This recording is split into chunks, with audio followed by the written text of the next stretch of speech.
Hey, Matt. Yeah. What'd you think about Paul Blart last week? You know what, podcast people? Last week, we did Paul Blart, and it ate ass. Fuck you, asshole. In an epic scale that I don't ever want to have to deal with again. What if they enjoy eating ass? Then that's great for them. Maybe comment on how you like to do it. Jelly or syrup? I'm coming day and night. Put a poll. I was just trying to get the fucking episode started. Let's get the episode started. I hope it was fucking good because it's useless now, isn't it? This is Movie Time Warp, a podcast where 5 film school friends in ugly chairs rank and discuss the best movies from the past. This season we are warping back to 2009. Welcome to Movie Time Warp. I'm your host, Beasley. I'm Matt. I'm Corey. I'm Jeremy. I'm Anthony Ace Dizzle. And we're going to talk about Terminator Salvation, and it was released May 21st, 2009, and it grossed $371 million on a $2 million budget. $2 million? $2 million? $2 million. That's wrong. You're a stupid dumbass.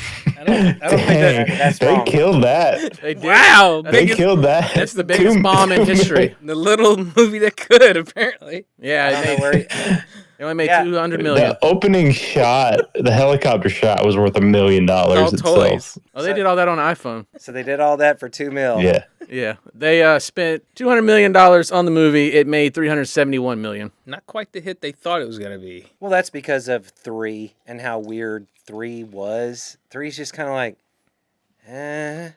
Could it have been because of 3, or could it have been because Christian Bale, who was playing John Connor, Possibly. and the director did not get along with each other? Yes. It was the gaffer. They just didn't get along. The director didn't get along with him as well. So he just didn't get along with several people. It was a lot of conflict on scene. Oh, you're talking about. Oh, good for you. So he was having a great time. Christian Bale said he didn't think Mick G, his filmography, he was suited for this project. Yet McGee says this was him trying to step out and show that he could and was capable of doing more. And how was it? And in his defense, it was good. Pretty good, man. I liked it. I enjoyed it. I mean, it's obvious that there's some weird things chopped out of the movie that make it odd if your IQ is higher than like maybe 85, and you're like, what, and if you got an IQ, well, that's mean. But It's a put down to let's our just say- Forrest Gump fans. let's just say, if you're an idiot, you don't catch it. Mm-hmm. I'm sounding like an awful person. I don't know. I guess I was a fucking idiot because I stopped and Googled some shit. I was confused, Yeah. but I stopped and Googled and Let's say an IQ Okay. higher than 10. Okay, you noticed some odd things going on in this movie. Well, let's go Yeah. back to the director. Before he did Terminator Salvation, he did Charlie's Angels in 2000. that's what I know him from. Charlie's Angels, Full Throttle in 2003. And then he did a very, very good horror comedy in 2017 called The Babysitter for Netflix. Yes. So in between that, he did Terminator Salvation. Now, before he did those, he was a music video director. Yes, he was a big-time music video director. He directed some Korn videos, Matt. Awesome. I know you're a big Korn fan. He did Huge Korn fan. He did Chutes and Ladders in 95, Blind in 95, Faggot in 97, Got the Life in 98. He did Sublime's Sangeria in 96, Smash Mouth, Walking on the Sun in 97, Why Can't We Be Friends 97, Can't Get Enough of You Baby in 98, and All Star in 99. Like I said, he was a big, very 90s era, late 90s era music video director. Somebody once told me. And he also did some videos for The Offspring. He did their Pretty Fly for a White Guy and Why Don't You Get a Job in 99. He's like the white Hype Williams. Yeah, he's White Hype Blue. Yeah. And there's one more. He did a lot of music videos, but White he did Williams. another one, White Williams. that I think Corey's really going to appreciate. He did Bare Naked Ladies 1 week in 1998. Yeah, so if you thought you were watching TRL and all the Classic. videos looked the same, it's because they did look the same because it was mostly directed by him. Or So he established himself, and he's trying to make a point Right. with this film. Like, he kind of got stuck, like you said. He was You've earned your 1 week bonus. He was doing a lot of commercial stuff, like you said, Charlie's Angels, those 2 films. He wanted to prove that he was beyond that and wanted to do more darker storylines, and that's why he was determined to showcase Terminator Salvation was the next thing. And he got Christian Bale on board because he told him it was going to be like The Road. The Road was his inspiration. Yeah. that feel-good movie Matt wants to watch. Yes. I look. If we had picked it, I will still fear watching it. It's that good. Yeah, I'm afraid of it. Christian Shut up, Bale. Corey. You're a communist. We all know who Christian Bale is, but I'm going to throw out some of his heavy hitters. Who's that? Go for it. American Psycho. Who's that, Beasley? He acted in American Psycho in 2000. What about before that? Well, I'll get to that. Okay. Hold on. That's where I'm coming from. Equilibrium in 2002. Favorite. Classic. The Prestige in 2006. Good. Very good. Very good. The Dark Knight in 2008. Classic.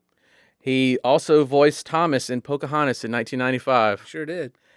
And he was in a movie we talked about, not on the podcast, but last season.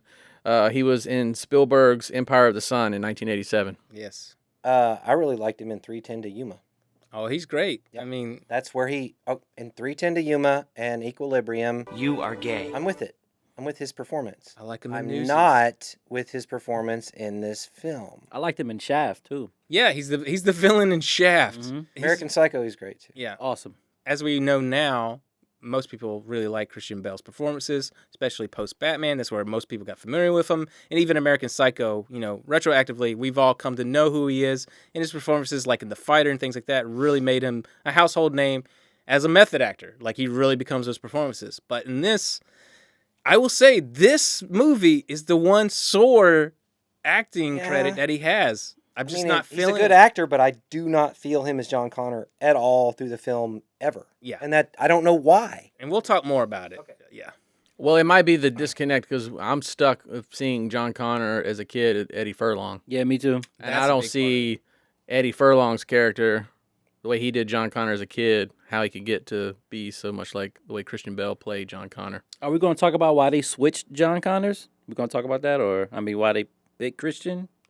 Eddie Furlong is a drug Junked addict. out and looks horrible. Oh, gotcha. Well, that's a big Bad part of it. But teeth. why didn't they continue it with the guy from Carnival? Why didn't they stick with him? Right. Is that that's not Eric Stoltz? That's not Stoltz. It's what is his name? Corey? You know, the actor from Part 3. Bob Barker? Okay, fine. That guy. Anyway, the Carnival guy. Did you say Bob Barker? The one thing that was missing from 3 and 4 was there was no John Connor attitude. Please spay and neuter I your didn't pets. I didn't feel John Connor because John Connor had the chip on his shoulder and would tell somebody to get bent.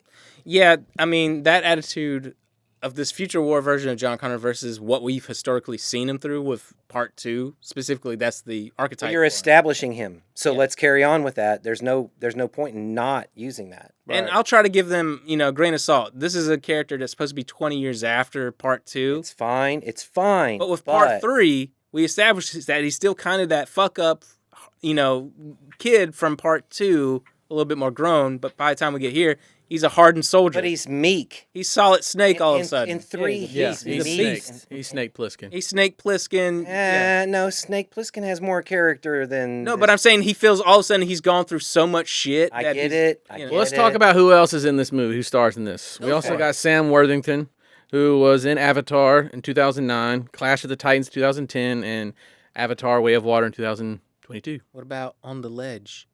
I'm just heavy hitters. Big movies. Anyway, I bought his performance in this all the way through. I don't like him in anything. I like him. I think he's good in parts. I think you got to know how to use him, and I think they used him quite okay. Well, the opening scene where he's about to go to the gas chamber, or I'm sorry, the lethal injection, where that whole scene's it's awesome. Yeah. yeah, It's amazing. I like when I was like, wait, they've got the seriousness dialed in at the beginning. Yeah. They're not even playing. Mhm. And, I mean, like when he kisses her and goes, "This, I just want to see what death tastes like." Yeah. Like, damn. waxing them poetries. over there. Damn. Waxing it. Anyway, we probably should get into it. Yeah, we're gonna. And who else? We Oh, yeah. have Anton Yelchin. Yelchin, who he is known for another movie that's going to be on our list for 2009, Star Trek. Mm-hmm. The Green Room in 2015, Fright Night in 2011, and he has voiced the Smurf Clumpsy in all the Smurf movies. He was also in Troll Hunters on Netflix. He was the main character on that for Guillermo del Toro. But he was everyone talked about how amazing he is. He is a really great performance. Just sad that his life was cut short. And we get no Arnold in this one because he was the governor at the time. Yeah, he was too You busy. get some on that. We get an AI Arnold. You get that, and then you get Ron I'm Howard's coming day and night. Ron Howard's daughter in Common. Yeah. Well, In common. actually, the character that what's her name, Bryce, I always Yeah, like Bryce seeing Dallas Common Howard. show up, though. She- I'm like, oh, cool. is taking over for Clara Danes. Yes, she's taken over that performance. I think Claire Danes at the time was already being entertained by Showtime to do Homeland. Probably, So that's yeah. why she was having to step back. Better choice. Terminator Salvation was supposed to be the first movie in a new Terminator trilogy. Yeah. Now, the company that bought the rights, Halcon Company, Yes, they filed for bankruptcy, immediately. so this didn't happen. And then they sold the franchise to Anaropa Pictures. I think I'm saying that right. And then that led to Terminator Genesis and Dark Fate. Yeah, they didn't like the direction. Never it was made going. it to the end. Even though the movie made some money, it wasn't enough for them to justify condemning. Genesis was brutally awful. With a Y, Genesis was awful. it's not good. I didn't watch the Dark Knight Terminator or whatever it was. Dark Fate. Yeah. This is the Dark Dark Knight. Knight. We're talking about the Dark Knight. This is the Okay, great. post. This is literally the first post Dark Knight movie that is trying to capture a dark, brooding mood. Connor won. Right. And utilizing Christian Bale on the popularity of how he's been as Bruce Wayne and saying this is the next shift. Bruce Wayne here. Yeah. And we'll see this trickle out through the rest of the 2010s of movies. We'll see even Star Trek adopted, even though Star Trek was done and in the can and releases a week after this movie.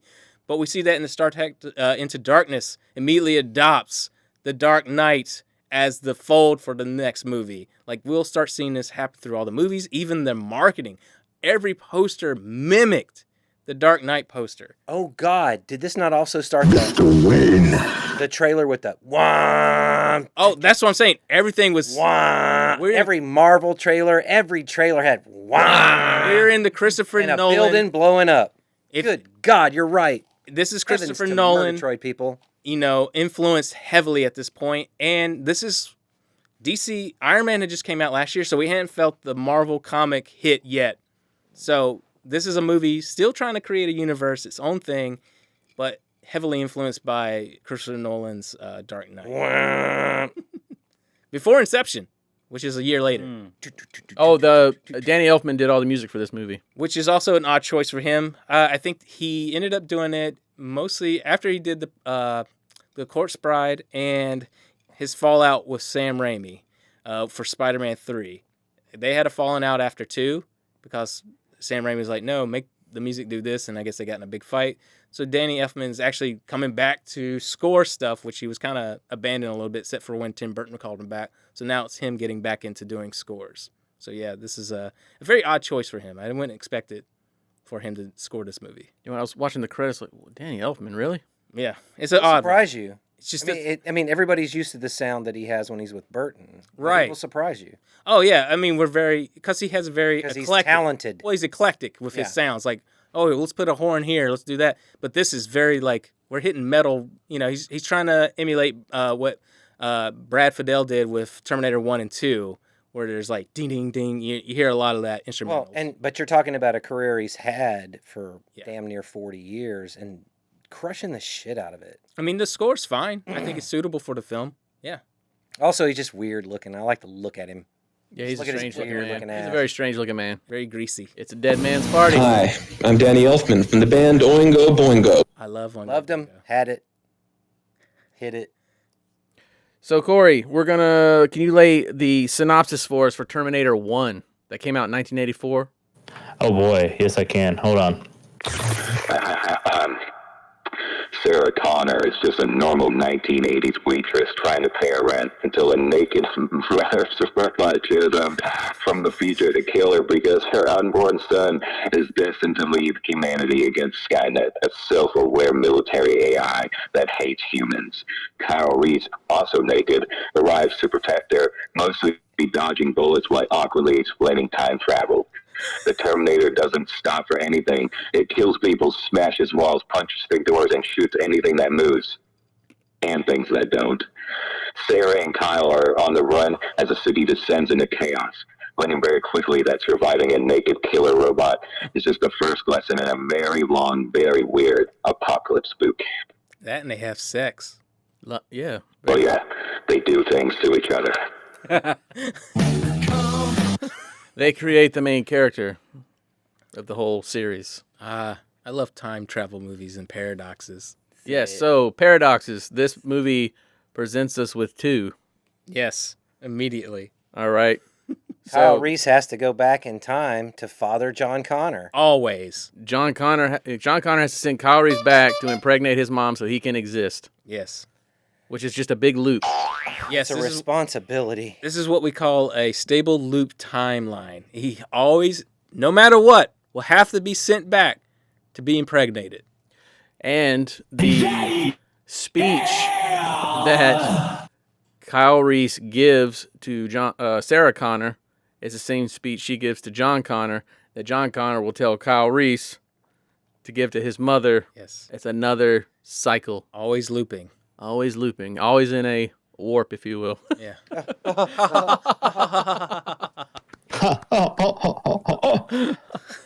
All right. So then we're going into Terminator 2 in 1991. Oh, Terminator 2? Yes, sir. My favorite. We were going to talk about 1, 2, and 3, which we discussed 10 minutes ago, Corey. Hold on, Matt.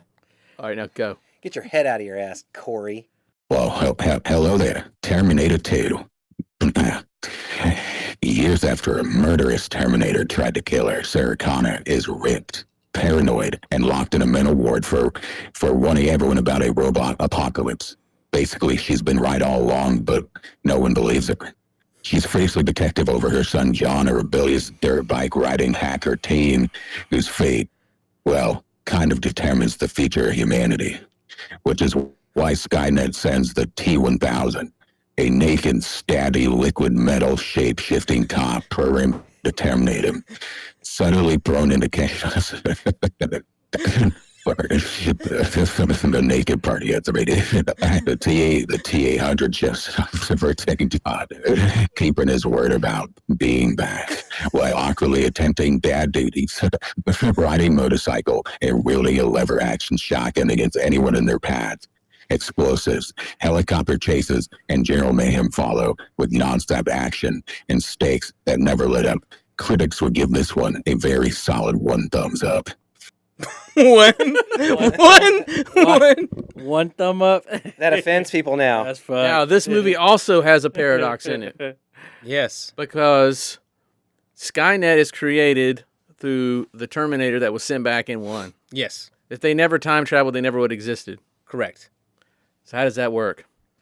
Well, How does that work? okay, so here's how this works. Terminator 2 works off of 1 because 1 being sent back, they are able to get the chip and the arm to accelerate their research. So the research elevated and went way faster.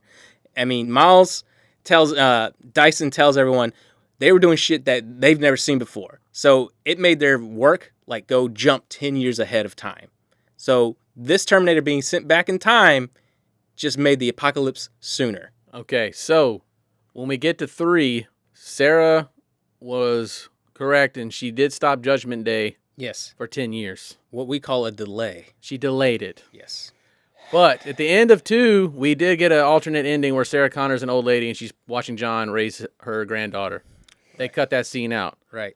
But The concept of 2 is there's no fate but what you make, right? Right. So 3 takes the next jump and saying you can't stop Judgment Day. You can only delay it. Prolong It's coming. it. It's no matter what. It is fated no matter what. so that's what they did in 2. They just prolonged it. And now we're on to 3. Corey? And while he's looking for that, I want to John just say Connor grows up to be a douche. this is Terminator 1. I always even tell my son, this is the first movie I think I cried. Because when the Terminator dies, he puts his thumbs up at the You end. mean it 2? Yeah, it too. Okay. When his surrogate dad, Robot Man, goes and liquidates himself, that was the first time I ever shed tears as a little 5-year-old boy. I was like, this is it. Dude, you're Philip J. Fry. Yeah. What, you want a robot as a best friend? Yeah, ever since I was 5. Yeah. It was so sad. Yeah, he gave it a solid 1 thumbs up. Yeah, that 1 thumbs up. There is still this chip. My son was looking at me like, why? It was a different time, son.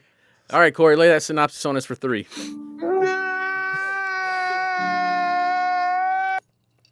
Sorry. I can't wait. Hello.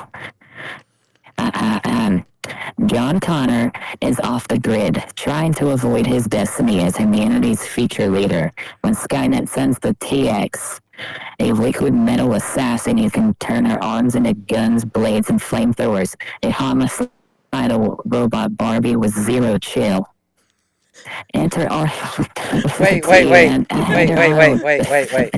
Did you say zero chill? Yes. I said zero chill, Matt. Continue. Let's go again! Enter Arnold, the T-800, the dead-tan motorcycle riding lever action shotgun wielding protector we've all grown to love. Showing up as the apocalypse's most efficient and least emotionally available dad, with a simple mission: keep John alive at all costs. John is joined by Kate Brewster, a sharp, capable woman suddenly pulled into the chaos, proving she can handle whatever the end of the world throws at her. High-speed chases, shootouts, and a TX that always seems to be one step ahead. While the world edges closer to its mechanical reckoning, as machines march forward, one truth becomes clear: your future is not set. All right. Did y'all like 3? So I have some Did you like opinions. 3? I thought it was fine. I have some opinions about it. It's hard to compete with 2 weak and as 1 shit. and 2. I fell asleep. I remember They seeing bored it the hell out of me. I remember seeing it by myself in the movie theaters, and I fell asleep for like 15 minutes. I had to go up and get some crappy ass nachos just to stay awake to finish the movie. It starts the trend, right? It continues. Like 2 really bucked it. If you were watching 2 back in like 91 and you saw 84, you thought Arnold was the bad guy. So then all of a sudden you get that expectation turned on you, and he's actually the savior. Now we're going to continue that pretty much for the rest of the series. And with this one, they come at it with more humors. I mean, like the first time Terminator shows up, he goes into the gay club. He learns talk to the hand and all these like elements that just make it really dated and cheesy right away. Like, so the movie rides on that for a while, and everyone is like in a weird, it's like a television. It's like a sitcom. They're very... Was it a gay club or was it like a male strip club? It's a gay club. Is it? Okay, I thought. Yeah, the guy's like, talk to the hand. He does that to him, remember? And that's what he learns that. Okay, I just picture him being around a bunch of women staring at him. Gay. Okay, I think that's why I fell asleep. I think it might be a gay guy at a strip club, and it happens to have women. Okay. If that makes sense. If it's going to be something. Right. And that's where, and the guy's like wearing the glasses, and that's where he picks all that up. Because he's like, I need to assimilate to someone who's my size. So the movie has a lot of sitcom-y, like, type dialogue in it. It's very, like, oh, here comes the TX. She has to learn what is beautiful and evocative, erotic. So she makes her breasts bigger to attract men. So it's got a lot of those elements. But then you get these really cool set pieces like that. The chase sequence with the ball and chain. That shit is sick. Yes. That is sick. I think Arnold paid for that scene himself. He did. He invested in it because he was like, this is what this movie needs. And because for Arnold, he saw the writing on the wall. This might be the last big action movie he ever does, especially before he became governor. So for him, this was kind of like maybe his walking out, bowing out role before he continued. Little did he know. Little did he know. But he would do Escape Room. Yeah, which is a great movie. Escape Plan 1 and 2.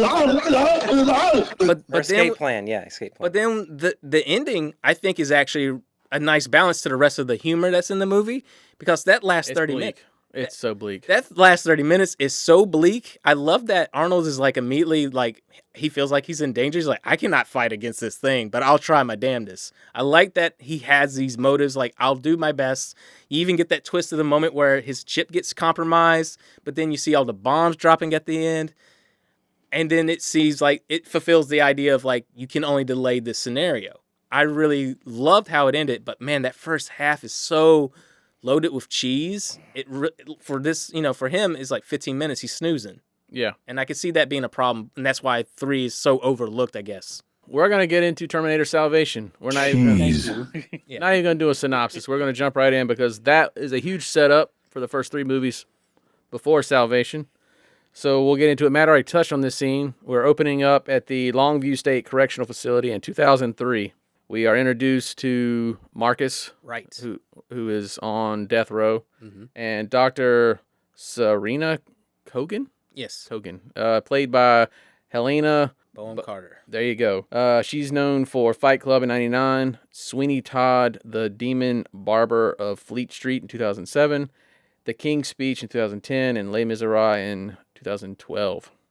And a lot of other Tim Burton stuff. Yeah. I mean, she was dating him for a while. Yeah. So, yeah. She's dying of cancer and wants him to sign over his body to a scientific research after his execution. It's a little bit odd of how it's set up. My wife thought she was his lawyer. Yeah. Because it does feel weird like that, and then all of a sudden you're like, oh, she has like something wrong with her, but then you find out, right? Then you find out she's an actual, a doctor of some sort. Marcus lays something on us, and we get no backstory, no context. Little, yeah. Just a very little piece of why he's on death row. He's a bad guy. That's all we needed to know. Because of him, his brother and 2 cops are dead. That's all you get. Yeah.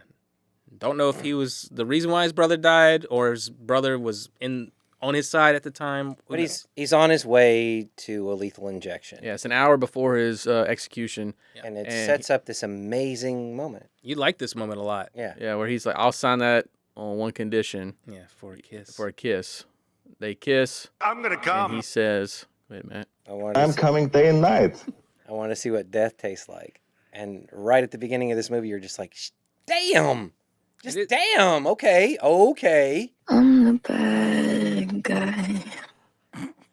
But it sets him up as a pretty serious guy. Yeah, he's not getting a lot of laughs. You're not supposed to like him, yeah. And where he's at right now, he's accepted his fate. Do you think this actor could do comedy? Do I think Sam Worthington can do comedy? No, I don't think he's capable of it. That's okay. So what happens to him? He gets a lethal injection. Yeah. And he dies. And then he awakes. Did you notice the sheriff rubbed his what was the little rubbing of his what's the little country tie thing? Bola tie. What was that about? You mean he rubbed it? Yeah, the little obviously there was something else that they shot in the film, but maybe it was like he killed the 2 police officers that got killed were his deputies or something. Yeah, I feel like there was something cut out because I'm like, why is he rubbing his tie? My tie. It could be seeing that maybe he just doesn't like seeing death. And ironically, in about a couple hours, he's going to see the entire world get nuked. I'm about to bust. Oh, life is so fragile, and I got to watch this guy. I feel like something got cut from this, and I feel like this a lot. Oh, like the whole movie's you're gonna feel. There's holes in this movie that irritate me. Too many holes. Yeah. He is killed. Yeah, executed. And we go into a text scroll. Yes, which.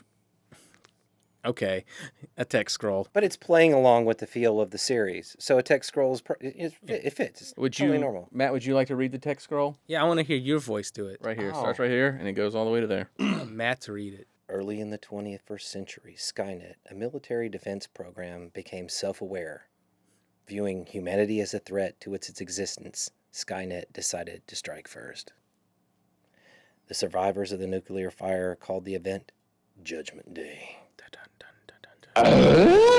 They lived only to face a new nightmare, the war against the machines. To hunt down and eradicate humans, Skynet built the Terminators. I don't think so, Tim. As the war rages on, leaders of human resistance grow desperate. Some believe one man holds the key to salvation.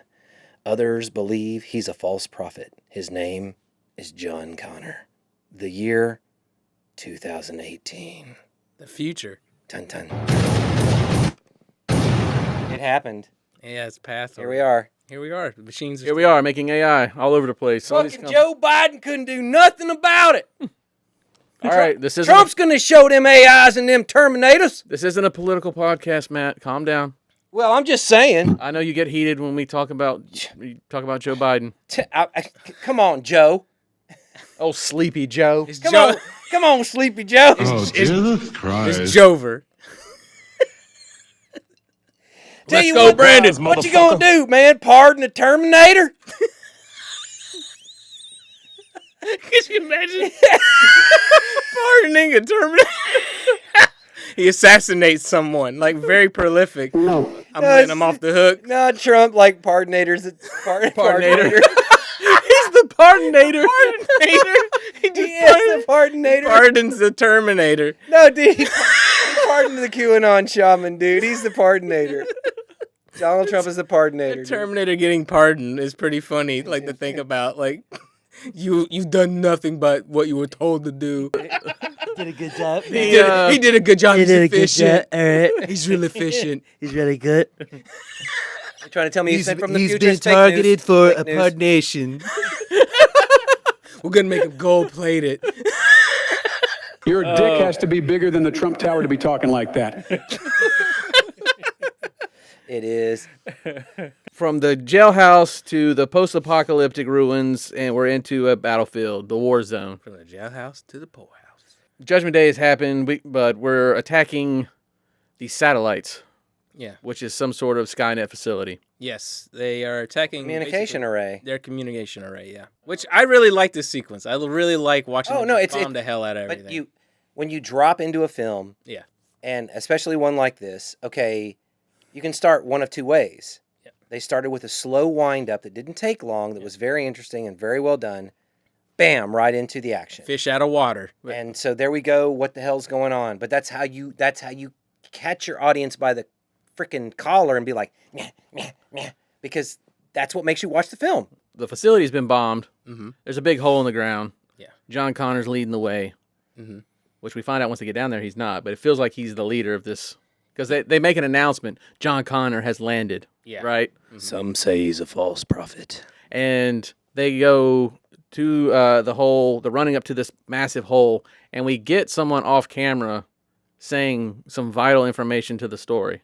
That's just kind of like... Just pass by. How much can we cut out but still tell the story with Yes, this makes you feel like the scene was cut down a bit, because it's obviously like dubbed in later, but it's... the information on the computers are the most of utmost importance. Yes, he knows. Like, I mean, it's just like we're seeing someone run, like the back of them run to the hole or whatever, like giving you the mission, like what it's about. Right, mission statements right here. You don't do that when you're charging into battle. Right. So some of this scene had to have been cut down. This whole scene feels like it was cut down so much because once he drops down, only John Connor enters. Yeah. Hey, motherfucker. Okay, but he's not the leader of this mission. You'll find that out when you get down into the hole. He drops down at this massive hole. Massive. Yeah, a data center, a facility. Of some sort. Yeah. We don't see him drop to the ground. We see nothing like this. He drops.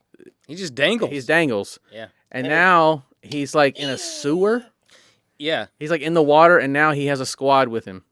Yeah, it's a very awkward like scenario of what's happening. I guess he's in some type of research facility, some sort. We don't quite know it. And even, I don't even know if Skynet even really knows the facility. It plays later into the plot. Why would they have their research facilities in a like, hole? In a hole, Open? but like, you have to go through like water to get to it. Yeah, it doesn't make sense. Visually, it's interesting. It's there just for the visual. Visually, it's very cool, but when you take it apart, you're like, why? Right. Well, you can. Why is there water? You can try to sum it up with what goes on in the third act when he's speaking, blah blah, Right. and that's why. Yeah. But it's weak to start with. Yeah. But they go in the hole and they walk through the water, and you're like, okay, well, seems like an odd place with sort of bad plumbing for all this electronic equipment and bodies. My assumption it was some type of cryo center, and when they bombed it, it broke all the liquid nitrogen and all that stuff to keep everything cool. So stuff was rotting and But whatever. once the squad is there, they're like, this must be an ambush because there's no machines here. Right. So it just I'm feels still out of like, place. when the fuck did they get down there? Right. Then they get into the room where they're doing the experiments. And then this you is see where all the the bodies, computer, right? This is where you see like a very quick shot of Marcus. Who's frozen. I never even saw this shit until I was really? analyzing the movie. He's in Okay. stasis of some sort. We see all kinds of bodies. They look like zombies. They're all dead, right? Mm-hmm. They get on the computer. We see that there's plans for a T-800. Mm-hmm. And one of the squad members looks over at John. He's like, "You were right," because John's been talking about this. Right. But now we're introduced to another character that's the commander, the leader of this mission, Yes. which kind of undercuts everything I've already seen where we announce when John Connor lands. He's the one that goes down into the hole. He's leading them in through the water, all this stuff. For us as already Terminator fans, we're watching it as, well, we perceive him as the leader, but we see that he is not. Obviously, he has no military background, no training. So obviously people are going to step in when the bombs drop saying, sit back. Kid. Yeah, you're not a prophet, kid. Just shut the fuck up. Yeah. I enjoy your enthusiasm. Yeah. Can we please proceed? But while they're down there, they also find people in cages. Yep. Yeah, there's a lot going on. So they got the little computer nerd guy. He's doing his thing on the computer, and he says these people are supposed to be transferred to San Francisco for some R&D project called Terminator. Pretty on the nose. What's R&D? Research and development. Thank you. The commander's like, everyone up top isn't on the radio anymore. John, why don't you go up there and find out? Yeah. Because you're getting my squad into a little tizzy here because you're the one responsible. Well, that, and you said you've already told everyone about the shit we just found, like the Terminator. Yeah. So he's like, you go up and see what's up. John Connor goes back up the hole. We don't see that. We just see him climbing out. Yeah. And we get an insane cameo. Terry Crews just fucking dead. Yeah, just dead. Yes. Yeah.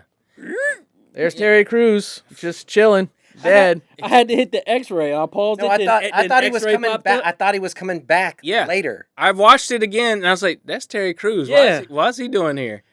X-ray popped up, and I was like, oh, shit, Terry Crews in this movie. I guess he took a day from Everybody Hates Chris to do this, and was like, well, I guess I got cut this goes into, I was thinking this was probably supposed to be a bigger role. MCG, can I be in the movie? Yeah. Because he's brought up later. Yeah. Yeah. And he got cut out. Yeah. So this is more of like stuff that got cut out. This movie's just got so because many I cuts. think there was supposed to be some sort of setup between a squad that stays above ground and one that goes below ground. That totally makes sense. And they cut it to where it's just John Connor goes down. There's a squad down there. John Connor goes up. There's a squad dead. Yeah. They wanted more screens. They needed more time for Your the friend theaters. here is only mostly dead. So we have just 2 dead bodies. Yeah. But we see in the distance the ship taking off. I think it's called a hunter killer. Yeah, HKs. And that has all the soldiers and basically all the prisoners. Yeah, rounds them up. Yeah. Taking to prison camps. And this is what I think Hyler's maybe favorite shot of all time. It's up there. I mean, it's pretty fucking sick. I enjoy this scene. It also sets precedent for the entire rest of the movie. You got this amazing one shot that I'm not going to take from you, but it's an amazing one shot. No, so John Connor runs, gets on the helicopter. We realize the helicopter pilot that was sitting there is dead. Yep. Pushes him out, and he goes after the HK that has all the prisoners on it. Yep. And then it gets taken down, and we see this great little tumble. It's all one shot sequence, and then he's getting out. And a Terminator, which is a T-600 model, is now half destroyed, but still on his mission to destroy. Terminating. I love that sequence so much. Mm-hmm. Also, look, I really like the Terminator, guys. I like the whole concept of it. So just seeing this sequence, I was like, early models. I was very excited to see this in the theater. Well, they're feeding you.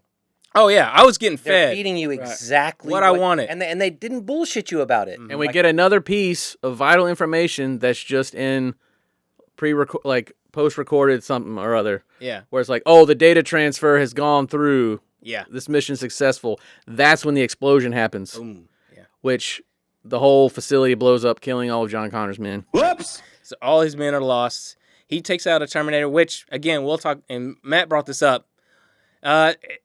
Depending on which Terminator he's fighting at the moment, how many bullets it takes to take one out. Right. Because he's got a 50 cal, and it's a lot to unload on this one that's already been half destroyed.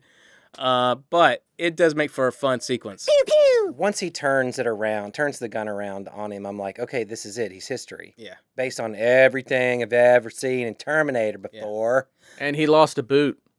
He did lose a boot. It's a boot. And then when he walks away, the boot's on. See, I guess he put it on in that time frame. Because when the Terminator grabs him, brings him down to the ground, rips his boot off, They crawl, he gets to the gun, shoots him.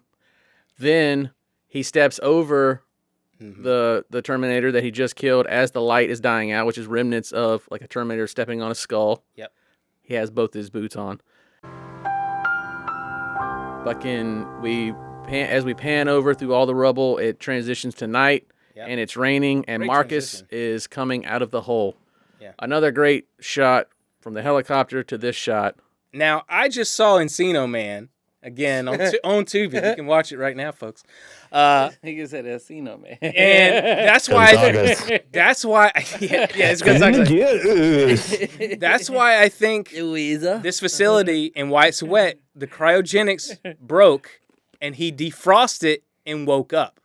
That's why I think the sequence is happening. But he was just laying on a table. Right, and there was a giant explosion. But it might have been a whole like cold facility. Like everything's just cold. We didn't see their breath when they were walking through it. Machines don't need 1,000,000 degrees. We didn't see their breath. I get it, but I'm not the scientist. No. I'm not McGee. I'm not a scientist, okay? The explosion started his heart, his strong. It kickstarted his heart like Stop my heart. like Nikki Sixx. Oh, sick, dude. Jesus Christ. Okay, so this is where it starts to gobble cock. Dirt. All right, so he comes out of the hole. He's covered in mud, right? So you can't Going see back his to Encino penis. Man. Yeah. He had to take a whole bath. Whole. Get scrubbed down in Yeah. a big old jacuzzi tub. What does Marcus need? Just a jacket. Just some rain. Just some rain. Rain in a jacket. And he's clean. Clean as a man. Can you imagine being that fucking dirty in the rain and then putting on a coat, and that's how you're going to spend the rest of his rebirth. Then he's back pretty again. Out of the womb. I can see them telegraph. The pretty. writer's like, and then So he pretty. slithered out like his mother's Sexy. womb out of Skynet, reborn as man and machine. Right, he screams as it comes out, but it's like you just woke up Like a baby. off a table, right? He woke up off a table, Climbed out of a hole. climbed out of a after very something big hole, exploded with Vagina. rain exploded, everywhere. and now you're upset that you exist? He didn't even check to see if he still had a penis. I think he's just awaking. Like I said, No, it's a you're missing rebirth. the point. He didn't. He didn't check. If you woke He up, checked down in the hole. That was the first thing he checked. First thing he did was jerk it. no, His I'm just saying he was his all RoboCop covered with penis? mud. He didn't even know what was going on. He my never even RoboCop checked to see penis. if a penis. Wouldn't he know he's a cyborg once he got an erection? He never knew. He didn't know. He never ate. He never pooped. He this never whole had an movie. erection in the Never movie. thought about it. Anytime there's an option for him to eat, he doesn't take it He doesn't think about it. because he's anyway. You ever been in that moment where you're just like, I ain't gonna eat. I don't even think about it. Many times. Yeah, that's him. Mm. For 4 days. So he hops up. Rain's falling. He finds a jacket, He's back pretty. and he's all pretty. Pretty He's again. beautiful Pretty again. motherfucker. Beautiful Australian Pretty man. Ricky. Let's go again! This is another scene I felt like something was cut out of. Okay. Some big chunk was cut out. Because John Connor he's the only survivor from this mission. He's in a airplane, Yeah. helicopter thing, over the ocean in a storm. They're going to take him back to his base. He says, no, I want to go to command. Mm-hmm. Command denies. We don't want you to come. I'm gonna come. Get out of here. Yeah. We don't want you to come. Command's out there somewhere. We don't want you to come. Do not come. It seems like they're fed up with him. They're tired of the prophet. Do not come. They've had their fill of the John Connor prophet thing. They They're know like, the "Oh." lore. They're not into the lore. Yeah, they're all right, they're over it. And he's like, So- all right, suck my balls. I'll just make you get me. Yes, so, So he has him. I'm sorry. No, you go ahead. Oh no, he has him open up the back of the plane. The pilot's like, this is crazy. Halo drops in. Right, and then John Connor just jumps into The biggest storm. 25-foot waves in the middle of the night. The because perfect he's storm. John Connor. And then all of a sudden you cut to his wet boots inside the submarine. Because everybody in the submarine Yes. had to be like, oh, the fucking prophet jumped in the water. So they're getting out.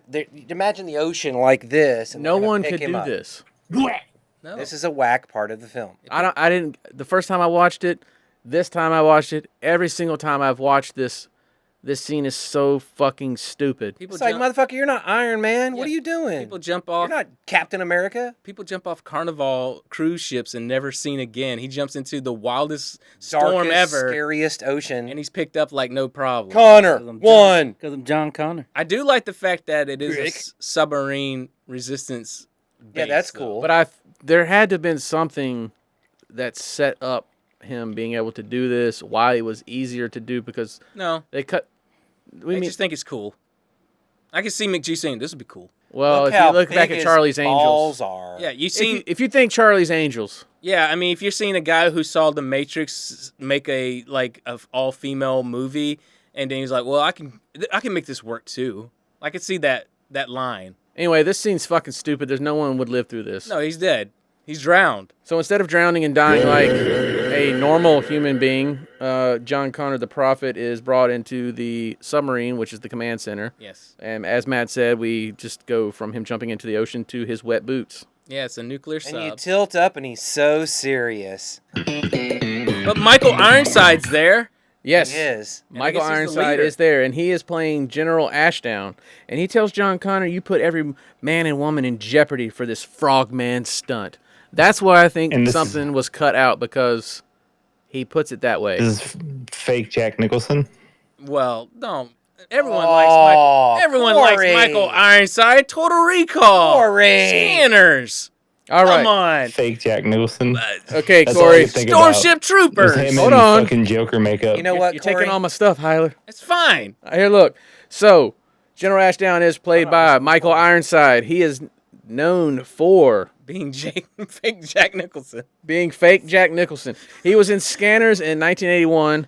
Hey, Corey, he was in Top Gun in He was. 86. He played Jester. No. In Total Recall in 1990 and Starship Troopers in 97. And he immediately shuts John Connor down. He's like, "You're on a need-to-know basis." And that's as far as that shit goes. I think Like, that's it.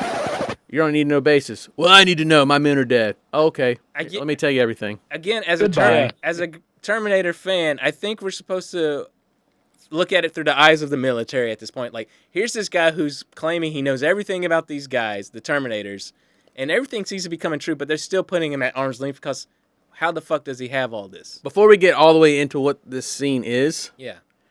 this is another thing where I'm like, so much was cut out. Yeah. Because everything is done in a close-up until the end, and you see that there are 4 other fucking people in this room. Yeah, he's surrounded by the entire world leaders, which was kind of funny. I was like, why is this happening? But okay. So he goes from, we're not going to tell you anything, to, all right, look, this is what we got. Setting it up as if this has been done before. I mean, they've had conversations like this with Connor before. They're tired of his ass. Right. The But they concept's can't. the concept's cool. He keeps the resistance alive. Right. So you can't mess with that concept of it. And it's a And that's world why he gets away with things the way he does. and it's like every nation has come together to fight this war versus it being a singular US versus the world. They found out from this mission that the machines communicate with wave transmitters. That's how they communicate. And they have found a hidden signal under the primary channel that will allow them to control the machines. That was the point of his mission. They can hack them. John Connor Someone's says, got to test this. "Does it work?" They're like, "Yeah, it works, Yeah. but we haven't tested it." Yeah. Okay. It will work. We just don't know because we haven't done it. What if we send this guy, Who's a Mr. hacker? Prophet, out to do it, and if he doesn't die, well, cool, Then it win-win. Well, it's not a win-win because they also discovered the kill list. Yep. So Who's on it? all the people in this room, plus Kyle Reese. Kyle Reese is daddy. They didn't offer it to John Connor. John Connor says, "Give it to me. I'll test it." He accepted it. Yeah. And they He's a tell hacker. him that they are going to launch an offensive in 4 days. John Connor says, "Why 4 days?" And then this is where we get the kill list. Yes. He's like, because by this weekend, everyone in this room is dead, according to this kill list. I think this is bullshit. How do they not know this is a trap? These are Terminators. If you're a human being, you're on the kill list. Damn, Beazle. Fuck's sake, man, you're amateur. Like, Beasley hit the 3 and like faded back, and it was just like, what the fuck? Like, are you alive? Are you human? Well, you're on a kill list. So how do you not know? All these generals, y'all are the leaders at the command center of the resistance. How do y'all not know this is a trap? Of course you're on a kill list.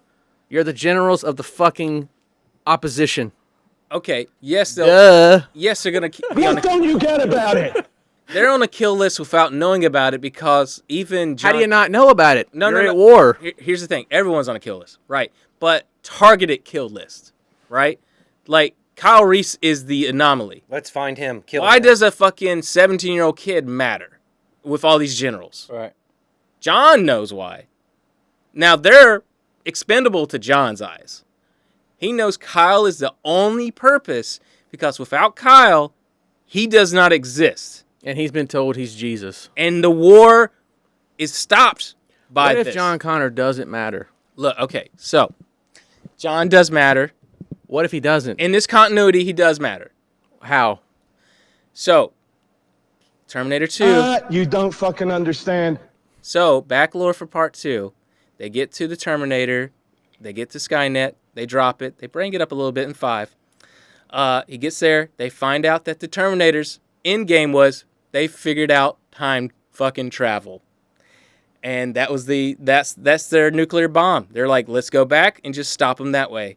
And John is the reason why, because they shut down everything, but they found Terminator's already being sent back. And once they figured that out, John's like, well, we got to reprogram some. We got to get back there. Hey, we got to stop them. They're going for my mom. Who's got to go back? Kyle does. And this is where we get into the paradox of Kyle is his dad. He has to send them back. No matter what, his dad has to be sent back. But also in that, they don't know how many Terminators they sent back. This is when you get into the split timeline situations where they have to make multiple Terminators sent back through multiple timelines to prevent other shit. All right, let's go back, though. I'm John Connor. I see them sending Terminators back.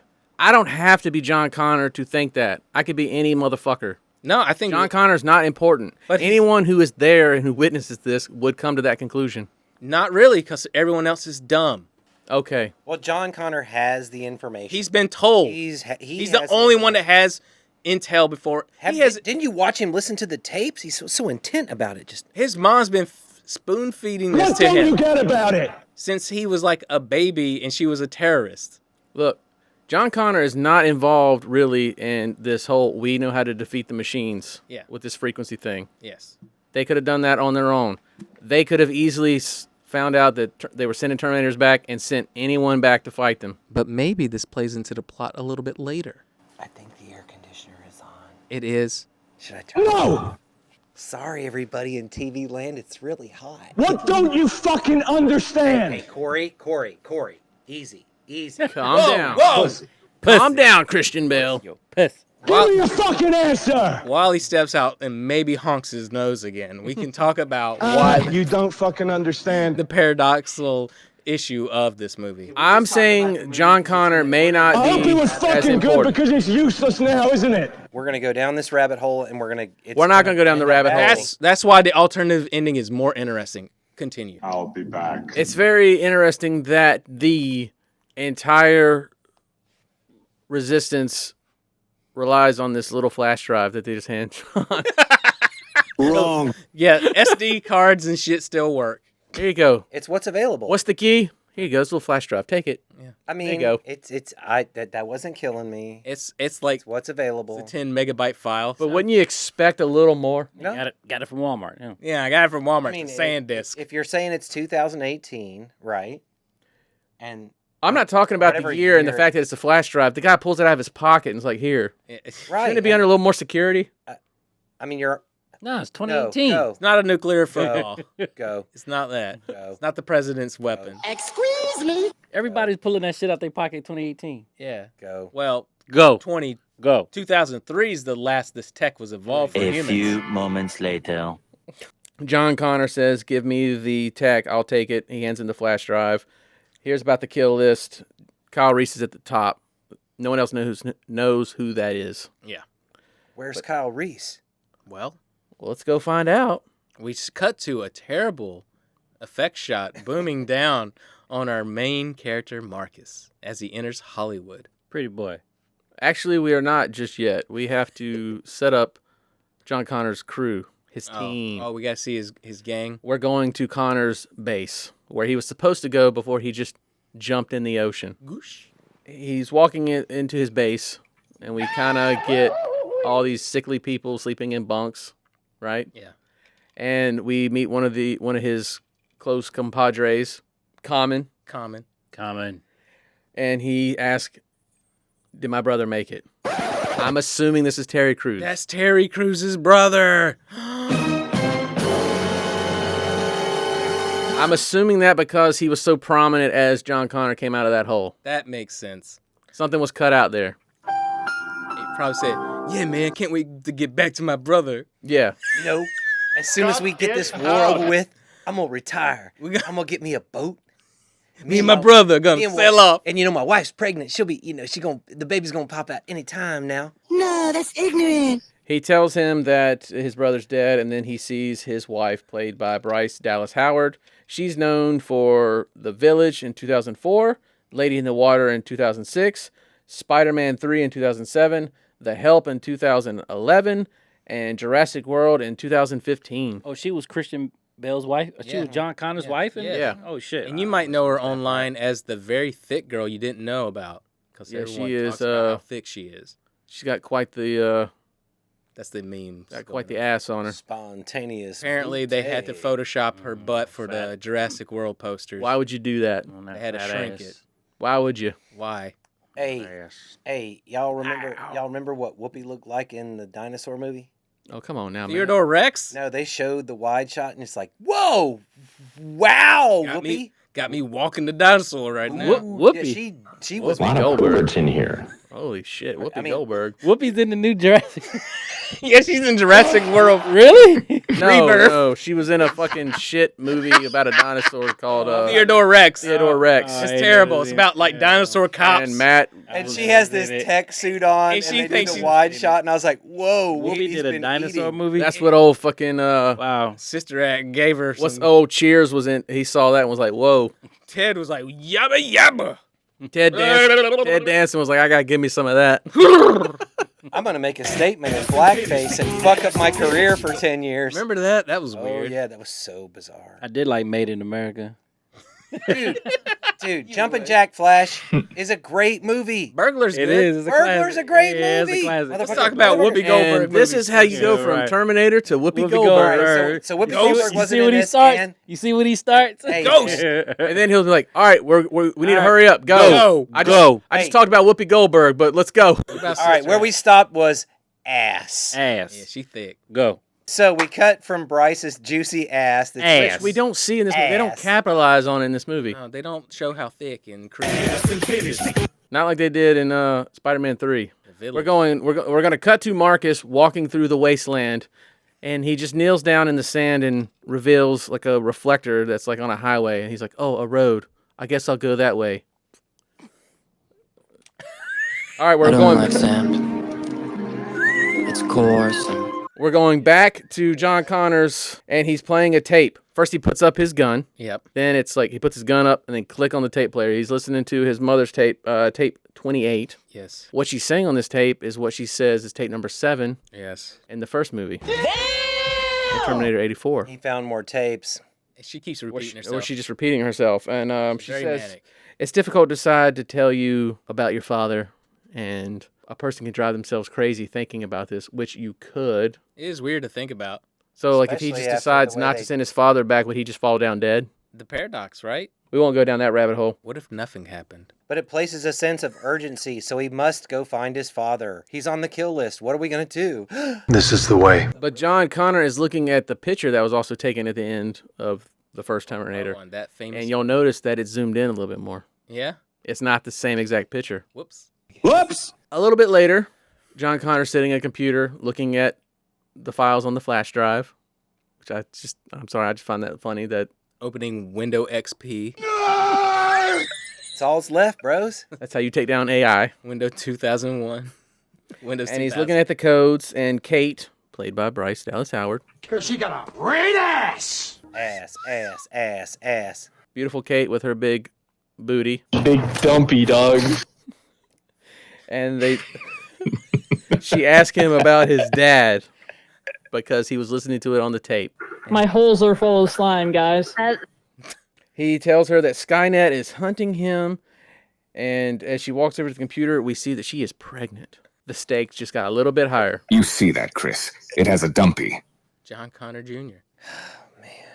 Well, Stakes is high. if it's sold to Disney, it's going to be a daughter. But yeah, I hear you. Joanna Joanna Connor. Jr. I'm going to come Joanna up and Connor lead the Jr. resistance. Sarah Connor Jr. There you go. And John Connor will be a woman, and they're lesbians, and then somehow they made a baby that's brown. Nice. Like Junior in Twins. That escalated quickly. My body, my choice. It writes itself. It really does. We're going straight to Hollywood for this one, boys. Let's go. Actually, my phone's ringing right now. I think that's Disney wanting calling to buy you the yet? rights. Bro, I heard, man. It's amazing. 2 lesbians give birth to the prophet? Let's talk. I don't know, JB. It sounds like the movie of the century. Let's go. $1 million. We need money. So she says, just shake that ass. She says this code is a game changer and that they need to test it out on something small like a hydrobot. A hydrobot, yes. So they're going to need to get one. I didn't know what a hydrobot was. I didn't either. We start seeing We're introduced to like some new Terminators. Gay.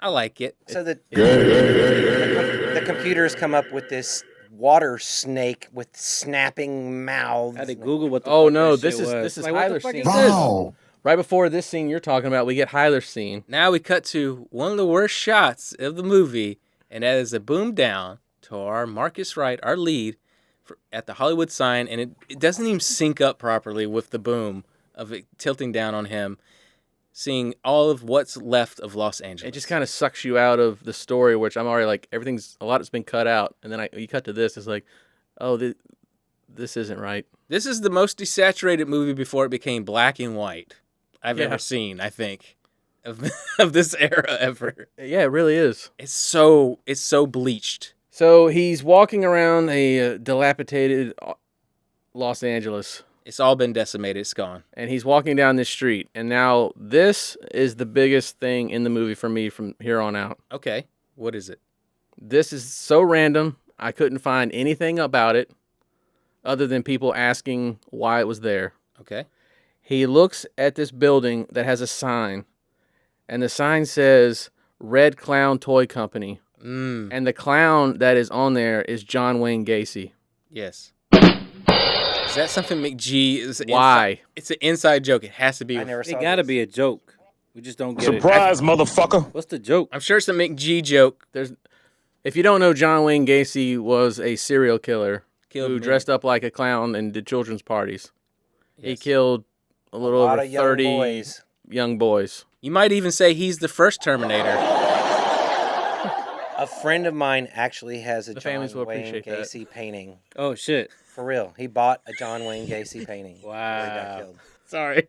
And it looks like shit. Yeah. Yeah, it looks like a 5-year-old did it with his Yeah, but it was painted by a murder rapist. Cool. I apologize. Must be something I want to hang on the wall. You see this piece of shit painting I have here? Wow. A The guy who serial painted killer this did it.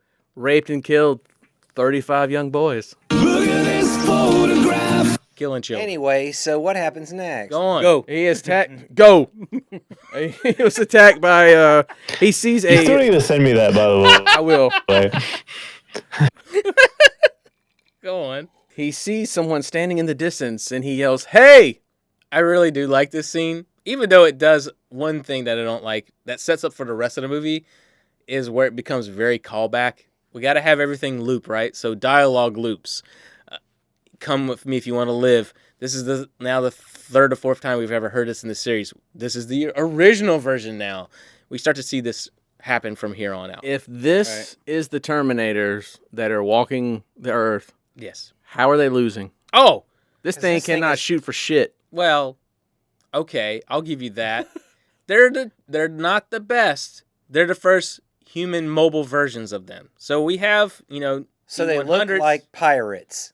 A little bit. Yes, we'll say Pirates of the Caribbean. We're finishing up that series, so we got a little bit of I was pirates. just like, wow, he looks like a Terminator pirate. Yeah. I thought in this scene where I was like, okay, he's in L.A. I know they're going to go to San Francisco. Mhm. I'm like, Ahoy there! this is only happening over there because if these are the robots we're facing in the South, we're chilling. Well, like we All don't I did- have any Terminators. All I did was put a distraction down in the field, and I picked his ass off like a deer. Did someone say pirate? we don't know what the East Coast is doing. West I'm a Coast is, Terminator. Like there's a reason why Skynet is chilling in San Francisco. right. Well, There's a reason for that. it's easy pickings, right? So, obviously being in Silicon Valley, the U.S. tech, all that's there, but also it's, it destroyed Russia from here at this point. Easy pickings. I'm saying after Judgment Day, After Judgment Day, it's if that's easy. what we're going up against, Yeah. there's a reason why they're still fighting them, and only like a teenager and a young girl, the only resistance in L.A. Yeah, it's done. Let's cut to like North Carolina. What are they doing? What are we? No, we're What are we doing to them? We've got fucking communes and shit. We're trapping them. Yep. We're trapping them. We're hunting them. That's what we're doing. Having fun. It's the boys' first date.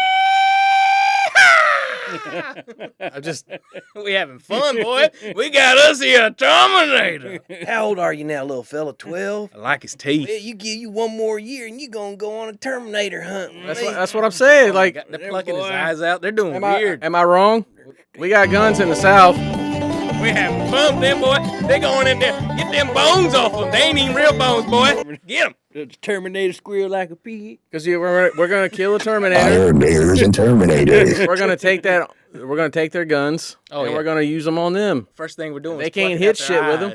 We pluck their eyes out so they can't see us. I can see it. I can see it get real dark.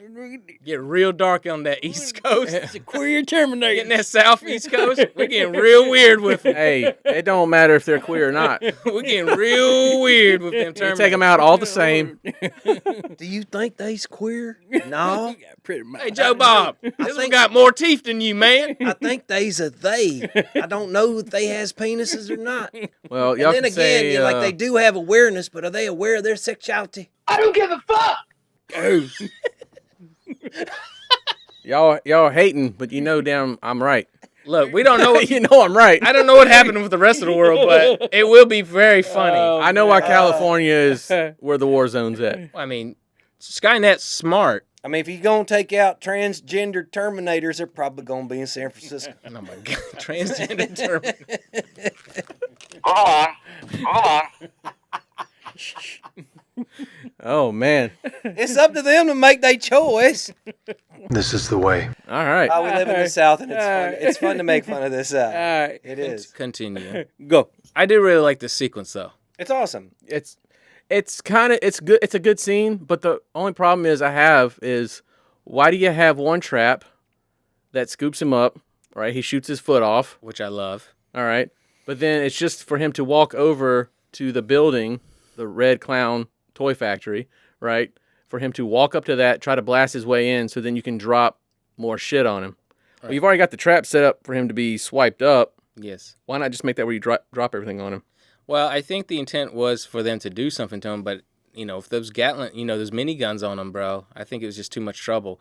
I guess they don't know what artillery they have, for the Terminators. I guess it could probably mix bag, but most of them had miniguns. But the goal is to kill it, so why not just drop the shit on it there instead of scooping him up? And there may have been something deleted from this scene, but you sort of let it go. I'm not too worried about that situation. Cut it out. I'm not too worried about that part. It is... The part that gets me is these Terminators are supposed to be highly intelligent, right? And they make a lot of mistakes. And it's a T-600, so maybe it's not intelligent. Well, maybe the intelligence comes with the 800. And their aim sucks ass. But shouldn't all their intelligence arrive from Skynet itself? It should. Aren't they a network? It should. Bro. He should be constantly getting digging updates. too deep here. You're giving it too much credit. They're not that smart. Yeah. So why are they losing? We are so getting close to the fifth season of Lost, but let's go. Continue. Let's go. I like it when he shoots his own foot off to get out of a That's trap. pretty badass. And he keeps walking. But what you're setting up here is the fact that Star and Kyle are survivors. Right. Well, we're introduced to Star. Kyle saves Marcus from getting shot. He says, "Come with me if you want to live." They do the traps, right? Star drops all the heavy machinery onto the T-600. Pancakes him. They're on a rooftop. Reese pulls a shotgun onto Marcus. And it's like, who are you? Mm-hmm. What are you doing here? Mm-hmm. And in a very silly, tactical sort of way, he takes the shotgun and decides to hold it out like it's a damn handgun. Yes. Where Marcus takes it from him. You are gay. Which Marcus says, if you're going to point a gun at someone, you better be ready to pull the trigger. This will come into play later. This kind of starts this whole mentor mentality between Kyle and Marcus. Yes, we see that he starts to adopt the things that he says that he'll use in the first movie. Yeah. Guns. So he asked him about his armband and it's a symbol of the resistance. Yeah, they call them the Bloods. Yeah. They call them the Bloods? Basically. All right. Yeah. It's their symbol. It's what they use. West Coast. Okay. West Coast. Ride or die, I guess. So Marcus gives the gun back to him, and this is where he asks, like, what was that thing? We find out it was a T-600. And then Marcus asks, what day is it? What year is it? He tells him it's 2018. He's like, what happened here? He says Judgment Day. Marcus wants a car, and Kyle says we'll have to go up to the Griffith Observatory. Yeah, there's still some there. So then all of a sudden, which is total bullshit, a hunter-killer is flying below the height of the building that they're on. Yes. How did they not hear this thing? Because Star has this ability to, like, sense them. Yeah, she's a mute. I assume she's deaf. I thought she was a mute. Because he signs to her. Right? Is she deaf? Well, I figured she's not a mute? She's mute. Oh, I figure okay. she's just a mute. Okay. Yeah. How do they not hear this thing coming? And this is going to be kind of like a running theme. Like, how do they not hear these big machines coming? Yeah. Plot. Go on. All right. not worthy of a. So they lay down. The hunter killer rides through, and basically the exhaust from this hunter killer just destroys the building next to them. Yeah, just booming in. Yeah. So we go back to John Connor's base, and they have a hydrobot on a table. It only takes 3 men to hold it down. Not that strong. So this isn't a very strong. And then they find out that the signal works. And then John says that he wants to get it on a portable shortwave radio thing so they can do test it out in the field. So if you know John Connor from Part 2, he's kind of a hacker. So this kind of plays into that trope of he's good at hacking things. Mm-hmm. So he's a clever man. He's clever. He likes to utilize tools to get through things. Yeah. And I liked how close he got to the claws of this thing. Yeah, very close. And then the woman, she's just like, yeah, if you turn it off, it does this. And then it's like, they all have to, like, jump down on the damn hydrobot. It's just like... Which I guess they're just like snake eel type creatures. They Right. don't really have, like, a host or anything. What's hilarious about them is they don't really have the ability to swim. But they live in the water. But they live in a water, in the But they desert. don't have any fins. Yeah. They're just a snake that's made out of metal. Yeah. So it would sink to the bottom and just there's nothing to propel it. Oh, good for you. Yeah, anyway, it's just dumb shit that I saw, Corey, so you can just It's a little strange. Corey, go easy on Matt. It's a little strange. You're breaking him down. But I guess what they wanted was something that was obtainable, like a snake type creature. Oh my God, can you let me do what I need to do? it would have worked better if they just put a little more time into it, but no big deal. And then they find out that it works. I would have rather them picked up a T-600.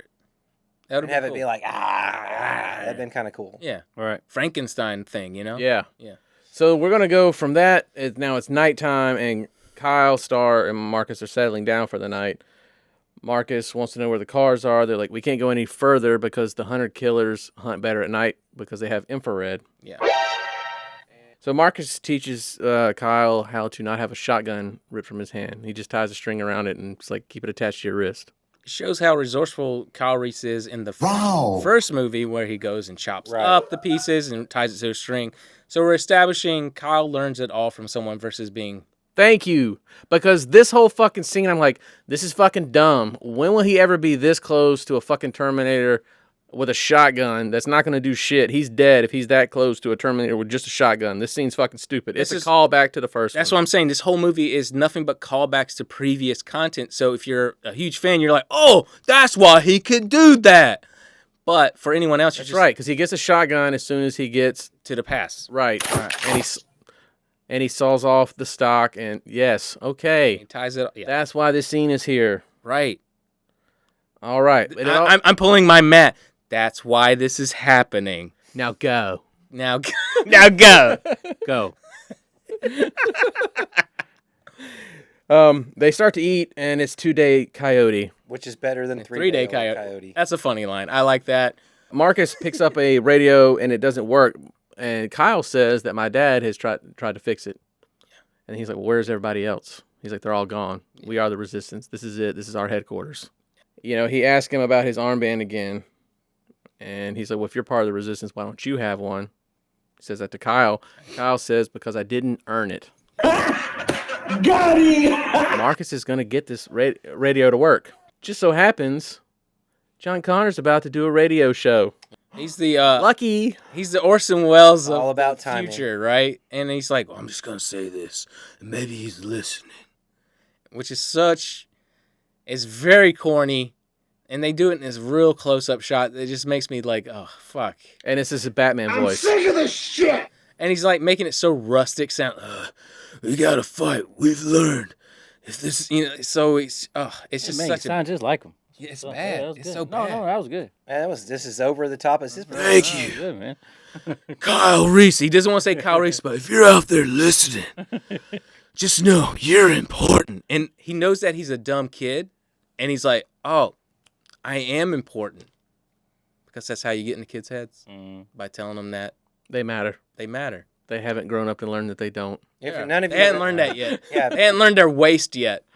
If none of you have ever run a cult, that's an easy way to start. It's really Right? easy. He's a propaganda pool, and guess what? He's got to con his dad into It always believing goes bad, dude. Like, get out in the middle. He conned his dad into believing some shit so he could die. Bitch! John gives some facts to everyone. He is talking to everyone, right? You gotta come. He tells people how to kill the T-600s. Yeah. Right. He says if you can Pop him in the head, back of the head. Yeah, and there's the montage of like people all over the world or the country. I don't know. I don't know. It's like Independence Day. They're all hanging out on radios all of a sudden. Yeah. Hobbled together when. But Skynet is planning something big. Big. And I'm gonna try to do the John Connor voice. Do it. But we're planning something bigger.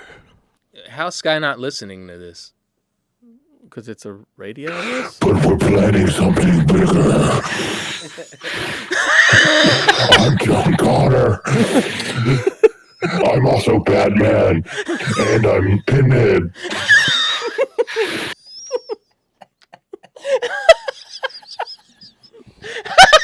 Robots are bad. Humans are good. Water monsters are gay. Sweet. Fucking sweet. So we go right from that speech. We Go. get a push in on Kyle Reese's face where he's like realizes like, yeah, this is for me. Awesome. Like he's like straight We out of, gotta meet this guy. out of a Capri Sun commercial. Yeah, it's like, Excited. I need to meet my own son. I can't wait to meet my own son. Yeah, I'm a bad dad, I guess. He's I don't older know. than me. Son? Dad? So the next day, they're up at this observatory, and they are trying to start a 2007 Jeep Wrangler Limited Sierra. Nice. Tell the kid. Fucking sweet. All right, and Kyle wants to head east, like I said. Because he knows it's where the stronghold is. He's like, let's Right. go south. Hey, Kyle, let me tell you something. Come on. Let's head east and then go south. See, the West Coast is dealing with all the Terminators. The East Coast is dealing with all the walkers from The Walking Dead. That's what's happening. And we're winning. But Marcus says that he's going to head north. Kyle says that's not what we need to do. That's where all the machines are. That's where Skynet Central is in San Francisco. Facebook. Once he gets the car started, explain this to me, Hyler, since you know so much about time travel. Sure. How the fuck is this radio still working? It's going to play Alice in Chains. Well, It- the hey, battery man, would be completely dead, right? Hold up. Okay, so he Tell gets me, it scientist. cranking, and whenever somebody cut the car off last, that's where it was on the CD. Well, don't CDs start to degrade over time? And wouldn't a nuclear True. blast degrade that CD? Not the rooster, son. Not the root. Nope. Alice in Chains just lives through time. Ain't gonna die. That's right. It's playing Alice in Chains. I like it. Jesus Christ, Corey. They come to snuff the rooster. I was like, what's that? And in my head, I was like, is he asking what music is? No, he's heard music before. Has he? He hadn't heard Alice in Chains before. He ain't heard Chains. He's a homo. That's right, man. He ain't heard Chains. Well, I took it as he never heard music before, so he cuts it off. He's dead. I presented Hyler with that question. Why would this music still play after a vehicle just went through not just went through, but a nuclear bomb? Well, realistically, it shouldn't, because any type of electronic pulse would knock it out and radiation would kill it. Yeah. But in the idea of the movie, Mick G's trying to be smart. He would think it would be emotionally relevant, would be having The Rooster Play by Allison Change.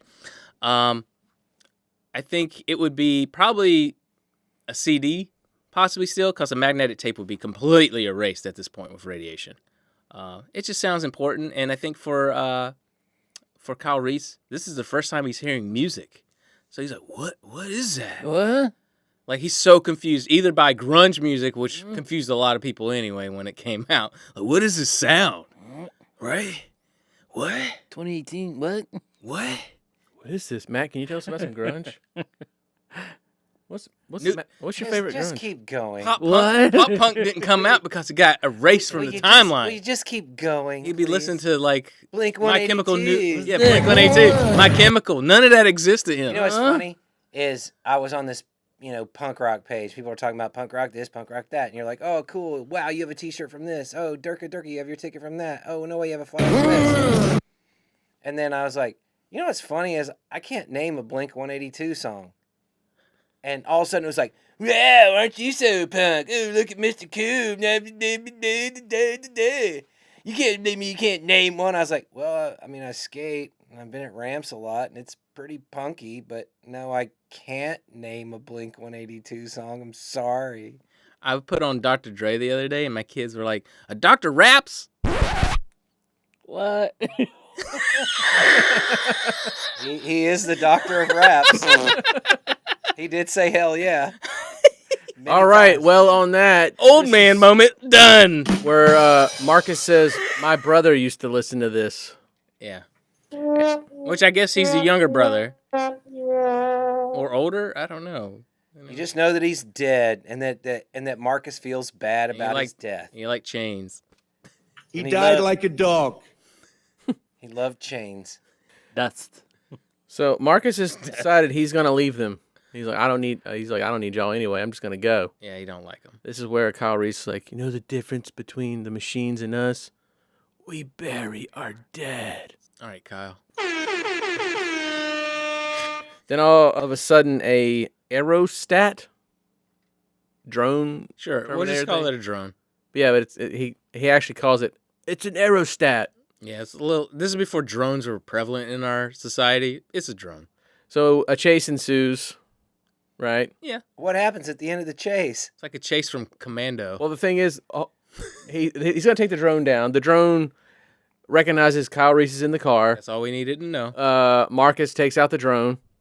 Marcus pulls the parking brake up. The Jeep stops. Kyle's already said this is the first time he's ever driven. Which we established in other movies. He's a terrible driver. If you saw in part 1, he's a driver for some guy shooting a laser cannon at one of the HKs, and he's driving the worst I've ever seen anyone ever drive. He flips the truck, the guy dies. Jesus. He's terrible. Yeah, I thought you were about to make a joke about the actor. Oh, good for you. Oh, my God. I was like, Tyler, don't go there. I would have never done that. I like that actor. I like that actor. I didn't even think about that moment. When you were like, yeah, he's a bad driver. I was like, oh, come on, Corey. Corey. Come on, Hyler. Yeah, that's a Corey joke. That's a very much a Corey joke. That's a Corey joke. He's like, yeah, maybe you should put the parking brake on. That's awful. Ooh, I hate this. He throws a tire iron thing at the drone. It crashes. A tire iron thing. Tire iron thing. I don't. It's called a tire iron. Tire iron. Can you say tire iron? Tire iron. All right. Tire iron. Tire. We're from North Carolina. He throwed a tire at it. I found this kind of interesting because of the next scene. I'll get to that. Okay. So, anyway, they stop. Marcus brutally just pushes Kyle out of the car. Ooh, sissy. Yeah. If the idea is to stay alive, then I'm driving. And he just fucking pushes him out of the car. Bitch. Like, yeah. I would have gotten up and been like, yeah, fuck you, I'm done with you. And I would have walked away. Well, remember, he's only like a 16, 17-year-old kid. I think I would have done that at 16. But I didn't grow up in an apocalypse. Yeah, you didn't grow up in this apocalypse without a family. And he did show him how to snatch a shotgun back from somebody. He did. He's showing him a lot of things that he's going to use later or in the past. Oh, yeah, start a car. Yeah. Right. Teaches him everything he knows. Yeah. But still, why does he push him out of the car so viciously. Because he almost probably got, or he thought he was almost going to die from a kid that can't drive. Yeah, he's gonna drive. He really pissed him off with that driving. Yeah, that was bad. It was bad driving. It was a comedic moment. So I'm laughing. We're going to go back to John Connor's base. Some of his people say there's a lot of movement going on in L.A., in the L.A. sector, and John orders 2 AA-10s to go check it out. And we get some aerial shots of the AA-10s flying around, saying they copy that and they're on their way to L.A. AA-10s are airplanes. Jet fighters. They're actually it's actually A10. What did I say? AA? You're thinking A12, which is like a shotgun. That's right, I am. It's an automatic shotgun. I know a lot about this aircraft. Well, give me a little factoid about this aircraft. Tell me about it, Top Gun. Well, I know a lot about it because I fly it. Like a super cool kid, I fly flight simulators and I fly this airplane. I could probably take this jet off in real life. Anyways, A-10s are used for close ground support. They're basically built around a gun that fires 30 millimeter shells, which are basically the size of soda cans, and they use them to destroy tanks. Corey, what's your and they call? launch missiles. Corey, what's your call sign? Diggity. Thank you, Diggity. Like hot diggity dog it. Diggity. Hot diggity dog it. It's airborne. I've got one copy one. Come on back, Diggity. We found We our got 2 targets. bandits. We got 2 bandits coming. Diggity, no doubt. We're rolling deep. Got my soda cans ready for them. Diggity's on your 6. It's a badass airplane. I was stoked. I forgot that plane was in this movie. When you unlocked it in your game, you were super excited. Is it a relatively new aircraft, I guess, at the time? No. Oh, yeah, you don't unlock things like men anymore. It's been around since the 90s. Okay. And I think it just recently got retired, or it's about to get retired. Okay, so in 2003, tech-wise, it might have been still kind of a decent vehicle. Okay. So he sends them after there to see what's going on. And again, this is also like another thing where I feel like more got cut. Oh, I feel like lots get cut. This is like a montage almost of them flying. Cut it out. We go from the planes flying. We're going to Kyle and Marcus pull up to the 7-Eleven with Star, right? Yes. Out in the desert. Yes, they get to the desert scene. We're out here in the 7-Eleven. They're looking for fuel. Which looks nothing like L.A., which No. the planes are headed to L.A., and they're going to come into play in the next scene. Well, I think the idea is that L.A. is such a wasteland. This is all it's left except for a stranded 7-Eleven, which is very funny to think about. But how it's far? like the 7-Eleven she pulls up to in the first one. Yeah, exactly. Yeah. Oh my God, is it the same one? No, it probably is. Dude. Oh, headed to Tijuana. That's the one. Again, callbacks. Oh my God, I didn't even think about that one. It probably is, and even if it wasn't, it looks so close to it that of course it is. It's too close now. That's all I'm going to think. So this leads to one of the coolest. We need a little Mexican boy to come out and take a picture of him. Missa. Yeah. My father will beat me if you don't pay me. Which, Jesus Christ, James Cameron. He says you're very pretty, senor. So when I said that Marcus throws a turn at the drone, right? Uh-huh. Kyle gets out of the Jeep holding his shotgun. Yes. Why don't they just fucking shoot the drone? Right. Well. Fuck you, asshole. Can't waste ammo. Okay. Yep. I'll give you that. I know when you're in the heat of action, you're like, oh yeah, I don't want to use my gun. Let me find something else. Here's the thing. Eat me. He's part machine and he doesn't even know it yet. That's the part of that I'm still trying to figure out. He doesn't know. He has a working machine brain. So he's got perfect Tyler targeting. will defend this movie till the end. No, I'm just saying, Marcus. Big dumpy dog. He is partially machine. So him thinking and reacting is like, what would take this out? Oh, a tire iron. Done. So like maybe it's reactionary, but is it through him or is it the machine's influence? And I think probably they would have established this better if they hadn't cut so much out of the film. Mm-hmm. Right. And we don't get the reveal till it comes later. Yeah, halfway. Yeah. Well, it's halfway through. As he's walking into this 7-Eleven, he sees a jar of milk, right? Yes, and he sees a little sip has been taken. So he knows there's someone around. And immediately they're ambushed. They're ambushed. By the cast of leftover extras of Walking Dead. We even get like a mama's type that walks out for Kane like she's a wizard. I'm like, what the fuck is happening? Like, well, they set her up before she comes out. Oh, I know, but it's just... I saw your resistance graffiti. He's like, oh, that was put up by the old lady. Yes. Then eventually she comes out. It's just the waxing poetics of like, we have ancients We have ancients in like 15-year We need time. to speak to the wise one. What does the wise one We have say? ancients in this 7-Eleven. Yeah. Bring him to me. Something's afoot here. Bring the old lady. And of course, she's just like, well, this one's hungry. Talking about Star. Yeah. And then she bangs on the floor, open up. We see they have rations and whatever the fuck. They got all kinds of supplies. A wooden trap door. So they start, 7-Eleven. Star and Kyle start eating carrots. Like Bugs Bunny, they're just fucking chomping on them. And then the guy's like, why are you doing this? They grew them out there in the LA desert. Yeah. Somehow they grew them out in that desert. That radiated desert. You know carrots grow out in the desert? Desert's the best place to grow crops. Stop acting like you know the way ahead, like you know the rules. Like nuclear fallout hasn't plagued this place. Yeah, that doesn't matter. You can't even go They to grow great. They grow great in the sand. You still cannot go to Chernobyl. Look, okay, we are gonna spend the rest of the night on plot holes if we don't watch it. Sure. Literally, we're leaping from one plot hole. Let's get beyond it. Go. They're eating carrots. Yeah. Something's jittering. Something's jittering. Up. We don't hear this massive fucking Transformer. Yeah. 2 years after Michael Bay's Transformers, we see it. Our first Transformer type Terminator. It is dope though. It's very dope. It is. There's no way they didn't hear it coming. Yeah, he's like popped up. Also, you notice in the establishing shot when they ride up to the 7-Eleven, Yeah. there's nothing around it. Completely void. How did they not see it coming? How did they not hear it? Maybe it was a truck. But we're getting into plot holes again. They're stealth fighters, and it's part of the HK apparently. We see it later fold up into it. Again, these stealth fighters that they have for the Terminators, no one can hear them apparently. They have the HKs that fly around that can drop off these like big machines that can do like have robotic arms that can grab people, put them in Motorcycles cages, in their legs. Fight kaiju. Yeah, right. They have motorcycles in their legs. They have cages in their rib cages, right? They have Predator pulse cannons. But they haven't created T-800s. No, they haven't figured that They've out got the T-600s walking around that are just dumb as fuck. Regardless.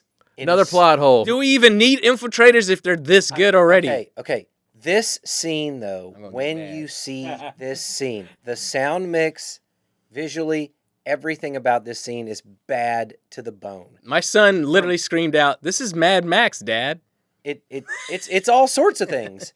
But like I remember the first thing I saw on Blu-ray with an HD TV with surround sound was this. Mm-hmm. And that scene sounded and looked so good I played it twice. Yeah. But there's you cut out all the bullshit and suddenly you're just in that world and you're stuck in it and visually and well, it's with a sound. nightmare. It's a nightmare scenario. And it's a great one. He's just plucking people out of the roofs. Nerd. And I love that, like, because you're like, what is this? These little crane arm comes picking people up, putting them inside of them. They're trying to figure out, they get this really great, and it's really edited well. And that's why my son said this is Mad Max, I think, because it's like them trying to figure out this truck. How to get on a truck, how do they get away? Because they're seeing that this Terminator is just decimating these other vehicles that are trying to leave. So what do? They got to come up with some type of distraction or elimination to get away. And I just thought this scene, it's really put together really well. And then it keeps escalating. And I think this is when my daughter just walked out. It's like, why even live in this world? I'm done. Marcus finds their gas truck. Yeah. Crashes it into the machine. Big explosion. Don't know how the people inside weren't killed. Yeah, he's like, okay, so their trap is, we got to blow this thing up or at least get away from it enough. So they hit a truck that starts spilling fuel. They start shooting at it to try to ignite it. It doesn't really go off. Eventually it does pop, explode. And like you said, these cages kind of have holes in them, so it would cook them like a grill, essentially.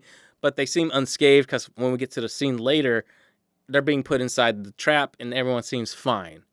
So little plot hole of that. I feel like maybe it's hiding them and shielding them. It's the classic, we're all right now. No, wait a minute. But then you get the awesome scene where it gets out of the fire, just like in Terminator 1, callback moment. He walks out of the flames, but then he escalates and he has Tron-type motorbikes inside of his legs and lets them off on the road. And that's when my daughter just bailed.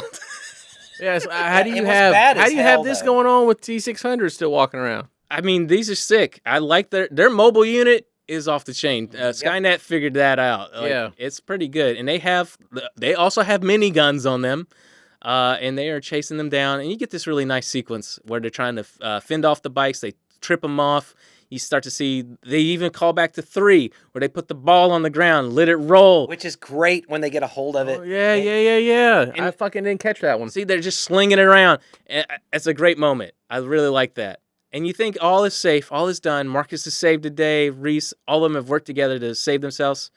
But then they don't fend it off. They get plucked right out and put into the HK. The cage, I guess we'll call it an HK bot. He's picking them up, putting them in the cages. And when he tosses them in there, like, I mean, you could really get injured with the way they're being handled. Oh yeah, I thought he was just gonna pick them up and pop them. It was like King Kong. You remember when Homegirl he like saves her? Yeah. And then he's like taking her from something and running around. He would have jerked her arm out of socket, would have dislocated her hip. Yeah. You know? What's the point in them taking hostages? It comes later. Yeah. But the reason why, because you think about it, you're like, why didn't they just kill Kyle? But it comes later. There's a deeper reason why they're doing it. Because in my head, it's like, well, that thing just needs to pop them. It's done. Game over. No, you got to get your reveal. We got to get the reveal. Terminators still aren't smart enough. If they think they can take out Daddy, you think it would finish it. But they don't. But they end up getting taken. Marcus jumps on with the most unbelievable jump you've ever seen in your life. And he apparently buries an axe, a wooden axe, into the metal sheathing that they have. And he gets also. He just happens to find the one panel that was sheet metal.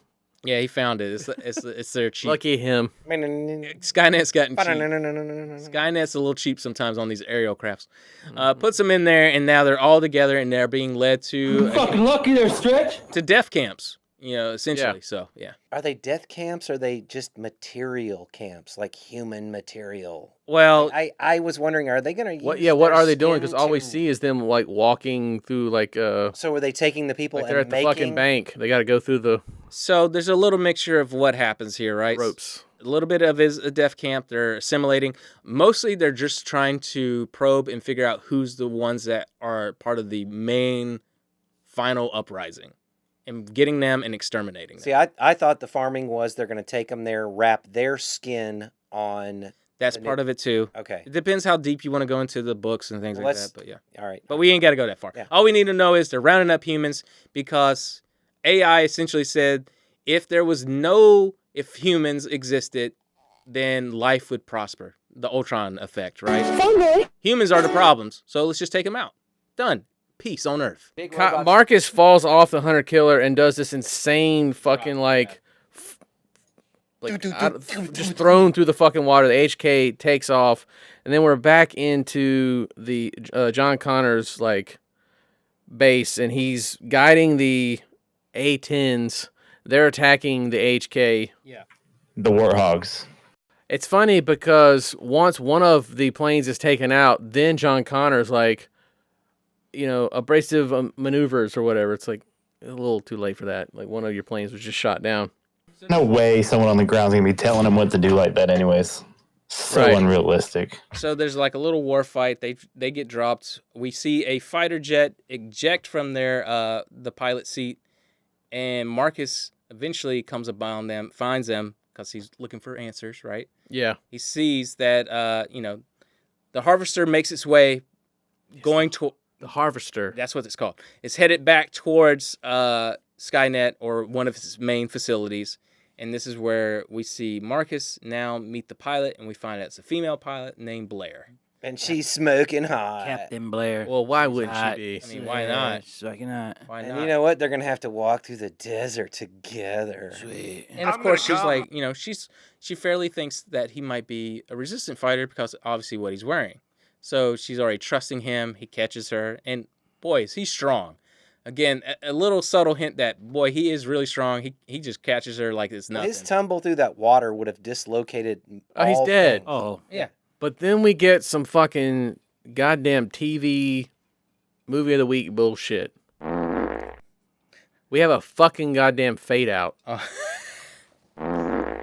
It fades End out of John episode. Connor and his base, and then we fade in to Marcus washed up on the shore. And John finds out that his dad's been taken. Kyle's been taken away. As we get into night, after we discover Blair, he saves her. She's hanging from a power line.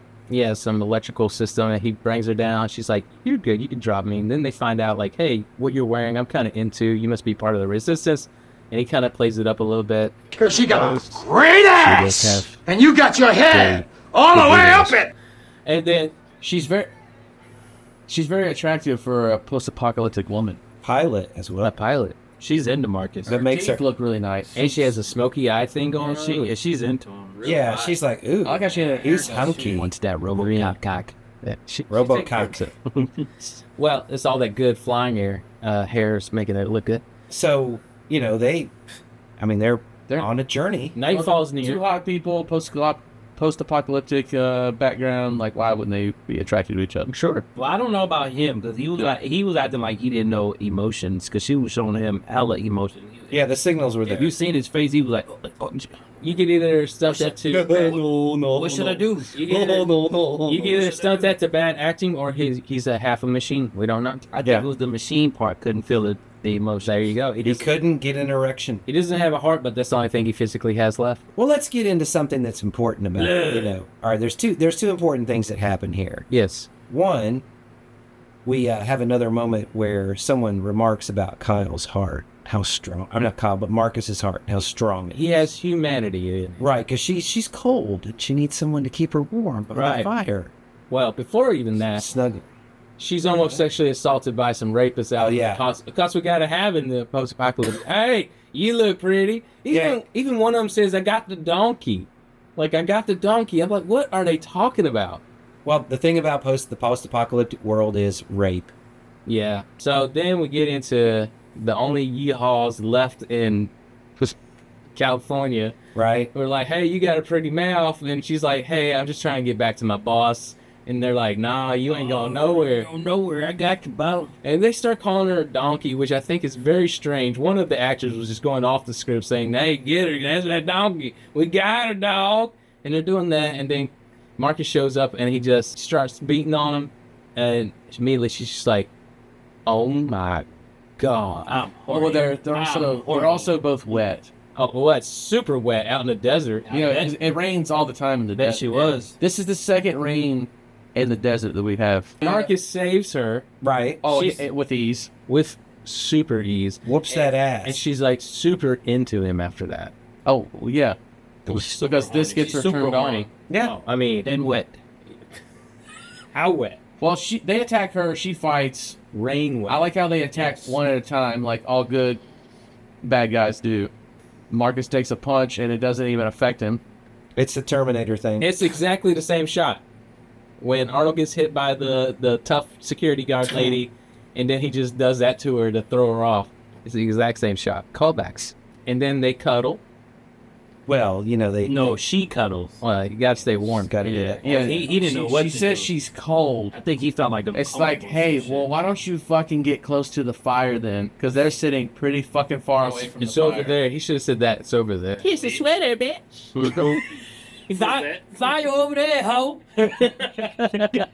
So anyway, they share an intimate moment that gives you some more background information on both characters, and that he has a good, strong heart.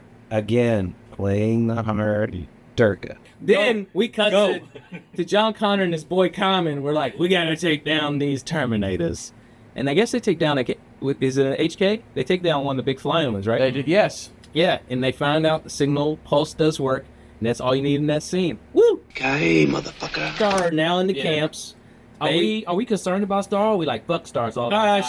She's non-essential at this moment because once Kyle gets in the camp, they immediately identify him and plug him out to put him in the cells. And it's also raining. It's raining in the desert here too. Yeah. They pluck him It's out. probably the same night. Oh, these three sequences are all in the same night. That's not raining with John Connor. Well, the desert's big. Well, yeah, but this is also post-nuclear war, so weather patterns are Acid different, rain. so we'll let it ride. Let it go. Yeah. And then we go to, from that, it's morning time, sun is rising. Marcus and Blair have made their way to a minefield of some sort. Yeah. a magnetic minefield, and you know he's asking, "What's those markers made?" She's like, "Oh, don't worry about it. Oh, he made it. He created it. Let's go. Yeah, I'm hungry. just follow me." Just signals that identify, hey, this is, you know, do this and get through there. It's magnetic. That's all you need to know. And then they start walking, and this is... And suspicion has already been put in your mind at this point. You're like, yeah, something's up with this dude. Oh, I had a feeling he was going to step on it, bro. But then when he walks past the one and he goes, nah. It would almost move. Yeah. Your expectations start I cringed a little bit. I was like, he about get blown up. Yeah. And then we see it, that a bomb attaches to his ankle, and he's just like, he does a, oh, geez, moment looking face. Yeah, like that. And then boom, we cut to blackout.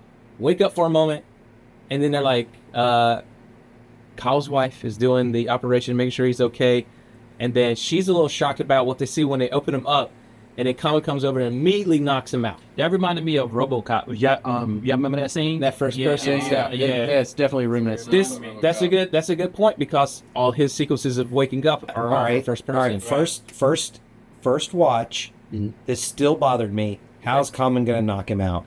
Dunk. Yeah, I'm just like, okay, the muck. Okay. Sure. Common had to do something cool. Right, and he knocked him out so hard that they had time to crucify him on a magnet chassis of a car. Like a Terminator with chains. Yeah. Okay. Because I was like, is he magnetically sealed to it? It was kind of weird. No, he's chained to the back axle of like a truck. Okay, I was just making sure. So there's a weird zoom sound at one point, so I didn't know if they magnified it. That he's cyborg, but he's got a human brain and heart. Right. So John shows up, and he's just flabbergasted by what he's seeing, because he doesn't know what he's looking at. His wife explains to him that he's a man, but not a man.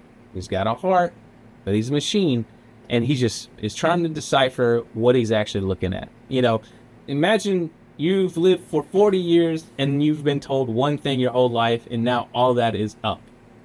It's like completely changed. But he has Marcus has a chain across his head. John Connor removes it so he can look down and see himself. And this is where we see it. Human, and this is where he gets upset. Yes, this is where we're finally revealed to what it is, and you see like his chest has been like completely like opened up. Yeah, you can see his heart beating.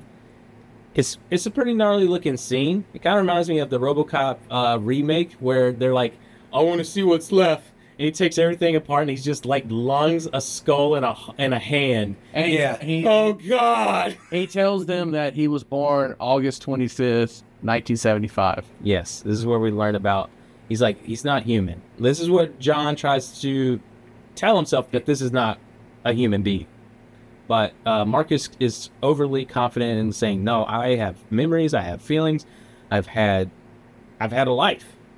I've heard your voice on the radio. Yes. And then he's like, well, and John is convinced that this is purposeful. He was like, of course you heard me, man. You came to kill me. You're supposed to kill me. It's like, what this gives you is, and if you've been watching, if you watch Aliens, especially if you're watching Alien Earth, it's the concept of that. Yes, definitely. Now, if you're watching Alien Earth, this is already that idea kind of realized, and the impact is, is he still human? And we believe he's still human. And Blair believes he's human somewhere down in there. There's humanity. But Connor cannot grasp that. It does not make sense to him. And he says, the tape stick, you tried to kill my mother, Sarah Connor. You killed my father, Kyle Reese, but you will not kill me. Mm-hmm. Without flinching, he says Kyle Reese is on transport headed to Skynet. There's an eye roll moment. Now, he does you say there is, I say there's not. Watch the video. I am. Yeah. He has it right. I know, but you're missing it. There's a part where he says, and his eyes go like, okay, still, this is, he thinks he's a man. He thinks like a man. Yeah. He says, Kyle Reese is my father. Yeah. Kyle Reese is a teenager. John Connor is a grown man. Why in the fuck would Marcus think that is his fucking father? Because how many times am I going to run into a Justin Beasley? They exist. Yeah. Right, but if you ran into a Justin Beasley that was 17 years old, that he said he was, that was your father, you'd be like, it must be another Justin Beasley. Right. And so what, obviously Connor's going to have to go listen to some tapes And he's gonna have to. He's got to find his tapes. He's got tapes. I gotta listen to these tapes. He's got to find my tapes. What did my mom say 40 years ago? So he's got to prep himself because they're gonna go get Kyle Reese because of course the same thing we were talking about earlier. Yeah. But in the process of that, Blair's like, nah, he's key. But there's a scene. There's a scene and it's gnarly, where Common's standing there staring him down. You know, Common's character's name is Burns. We're just gonna call him Common. Okay, but we can call him Burns. But his name is Burns. Okay, but we call him Common. Go shout out to Common. But Common's staring him down. He's hanging there, and he's just looking at him like, he wants some revenge. He wants some vengeance. To that brother. Yes. So we didn't. To Terry Crews. Terry Crews. Terry Crews. But you know what? He's just gonna pop a shot at this guy, and I will. When Marcus is just like, I got nothing. Why won't you believe me? I got nothing, and I can't do anything. Yeah. And I don't know, his face, like, right before he's about to shoot, is really good. That's probably some of the better acting in the film. Mm-hmm. And then, I love when Blair walks up, because we know that Blair's coming up with something. And this is when Blair comes up to him and says, hey, Connor wants to see you. It's so fucking weak. It's a very weak scene. But Common, he's emotionally distraught at the moment. So he's like, okay, fine. Blair proves that she's not bullshitting. She grabs the gun, cocks it, and shoots Marcus. Yeah. Then Common's like, okay, I guess Connor wants to see me, and I'll just leave. Yeah. I'll leave you with the guy who obviously you're You sexually rolled in attracted with. to. Right. Yeah. She wants some ding ding from this She's guy. ready to roll over on him. Some Terminator cock. Yeah. Dun, dun, dun. Robo cock. She's like, that's some dick I've never had before. Steel metal cock. No, it's flesh. Really? What if You he's think got so? a liquid metal You think cock? so? He's covered with flesh. Now It's it got the could be Mr. metal. Fantastic of ding dings. It might just like push out like whoa, and it just stays. Whoa. And then the nut, I guess that's like silicone. But it ain't blood though filling up his No, it steel. pushes It's steel. No, it could be that Rod. liquid. He does have blood. Okay. Coursing. Okay. Thank you, Corey. He does have blood. Listen. So as Common enters John Connor's Corey's stupid. office quarters, he's listening to a tape from his mother. Yeah. Saying that they will do anything to manipulate you. Yes. She sure did learn a lot in that one night. It's Common freestyling on it. Good. Kyle. This bitch. So broken. And here I am all alone. She sure did learn a lot. I'm sick of this shit. In one passionate night So from Kyle cold. Reese in 1984. She did. While making pipe bombs and making love to him, she learned a whole world. Well, she definitely planned for it after that. That was her plan. Yeah. So anyway, he's listening to it. Okay, he's gonna figure it out. Hey, what do you want? And He's talking to his wife. Great ass! And she's just like, Kyle, what are you going to do? And he's like, well, Kyle Reese is the answer. Yeah. Well, of course he is. It's your fucking father. If he dies, you don't exist. You don't exist, asshole. Yeah. they're gonna go get him. And Common enters the room, and he's like, I didn't call for you. Huh? And he's like, what? What? Oh, my fucking shit. Oh, we better get back to fucking Marcus. I guess he's escaping. Oh, Blair helps him escape. She's pregnant. It's looking pretty good in the scene. She is. She's looking really good in this scene. Good and pregnant. Well, yeah. Blair helps Marcus escape. Luckily, she drops him down in that hole that he's hovering over, and there's a... But it's the gnarliest fall ever, man. Like when she cuts him loose, I mean, But why would you have an escape route passageway in the hole that you hang prisoners over? Beasley, we've talked about Listen. this. We're gonna do this all night. Crash. Convenience. So they escape from the bottom of the hole. Yeah, they do. And then prisoners trapped. Common tries to make up for the fact that he was so fucking stupid walking away. Yeah. He has a rocket launcher that he shoots down into the hole. Yeah.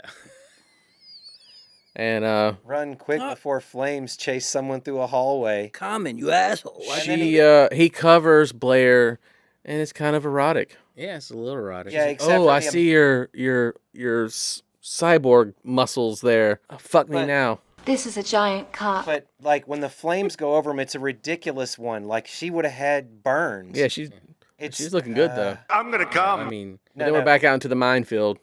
They climb out into the minefield, and they're moving through It's it. a very intense scene, man. I was on the edge. I was like, God run, damn, run, they run. fucking them up. Gun. Run. Somehow these magnetic mines don't work anymore on him. Pussy. Oh yeah, it's fine. Very convenient.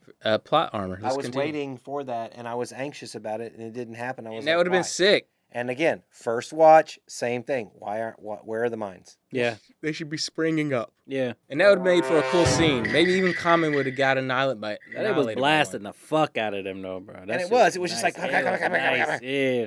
I had the surround sound on, too. I know my neighbor was like, man, shut the fuck up. Well, and also, too, like the way they mobilized, you kind of got disoriented. Yeah, like, yeah. Where were they at? Yeah, kind of. You're like, how close are they to My the brain was like, river? what the fuck? Like they're near water. Things in the cut. Yeah, they're near water, but also they have these walls set up in their minefield Yeah. that they're gonna. Also, they have guns set up. Why wouldn't you take these concrete walls down? Because that's where they play paintball. It's target practice, bro. And Marcus sticks his hands out behind the wall, and it gets shot. Yeah. And he's like, oh, that's what my hand looks like on the inside, dough. Yeah, he's just like, well. And then they start to bring out the heavy artillery that can shoot through the wall. They take off running. Blair gets hit, as she deserves to, because what she's doing is completely stupid. Yeah. And Marcus drags her to safety. And he's got to be, a hero. Because he's got a good heart. And then it's a foot chase, right? He's headed out, and they're up in the chopper. Well, they kind of do this like explosion cut to black with dust from an explosion. Again. Very, very cheap. Very cheap. They're really easy transitions, explosions. Yeah. Explosion transition. My favorite transition. Kaboom. Blair is now, he left her. She got shot. Yeah, she's good. She's done. So they find her. So then John Connor's like, what the fuck? He grabs a dirt bike. He takes off. We get this insane dirt bike ride through the minefield. He jumps over the barricades. He's BMX level. It's callback to him on the dirt bike in the LA River in Terminator 2. You could tell that what's the director's name? MG? Mick G used some of his video swag to oh yeah. in this movie. Yeah. Did he direct a Triple X? I feel like he probably did after the one with Ice Cube. It just reminded me of that scene reminded me of a video, of a music video. Well, and also it was just like it almost looked like E.T. We have a chopper following Marcus, shooting a 50 cal at him, and he's just kind of not getting hit. John Connor is in this helicopter. He went from the dirt bike to a helicopter. Now he's going to drop down from the helicopter. It's a badass.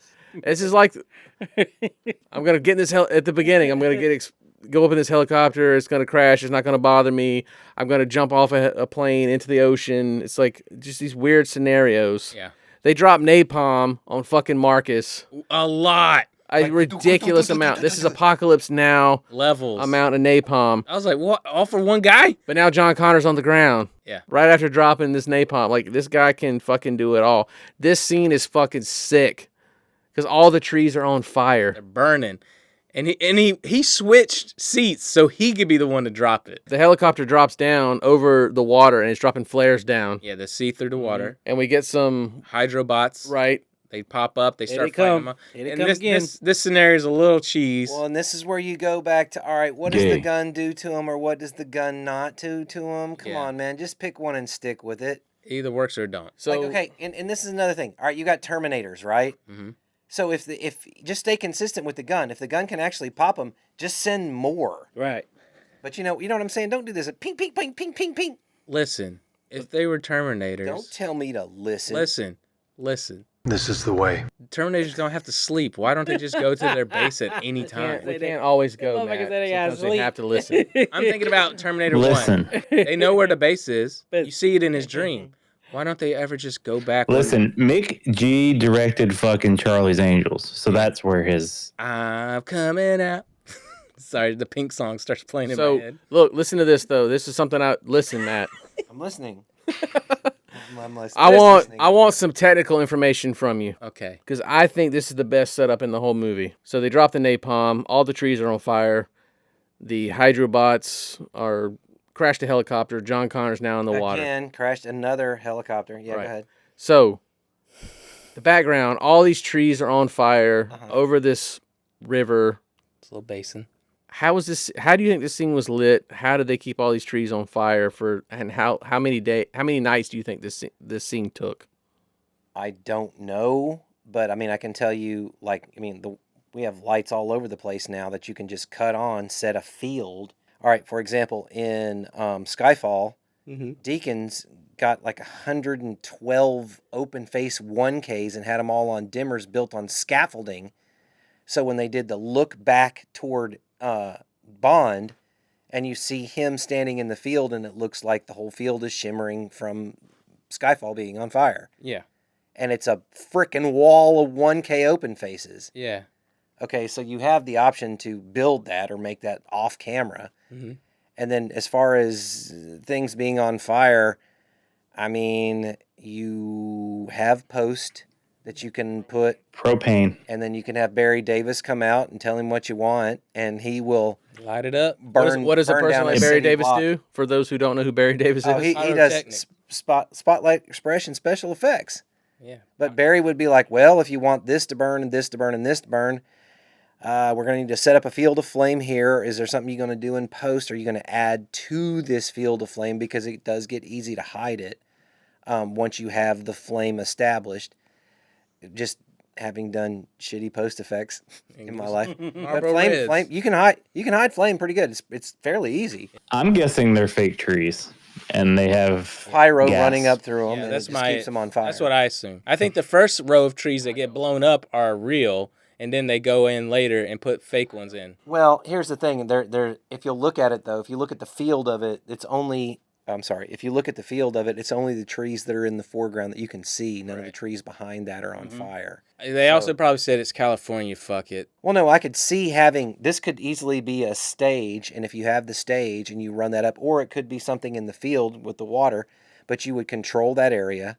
You control what's burning on the backside of the trees. Maybe you put some sort of substance on there that burns through the course of that. Yeah. You've already stripped down the trees. Aerogel. You put like basically rubber cement. Yeah. Along the tree, and then you light it up, and then you've got like 4 grips back there, like running around like little rats, just gooing it on, and then you roll and light them up. If I had to guess, this entire thing is a soundstage.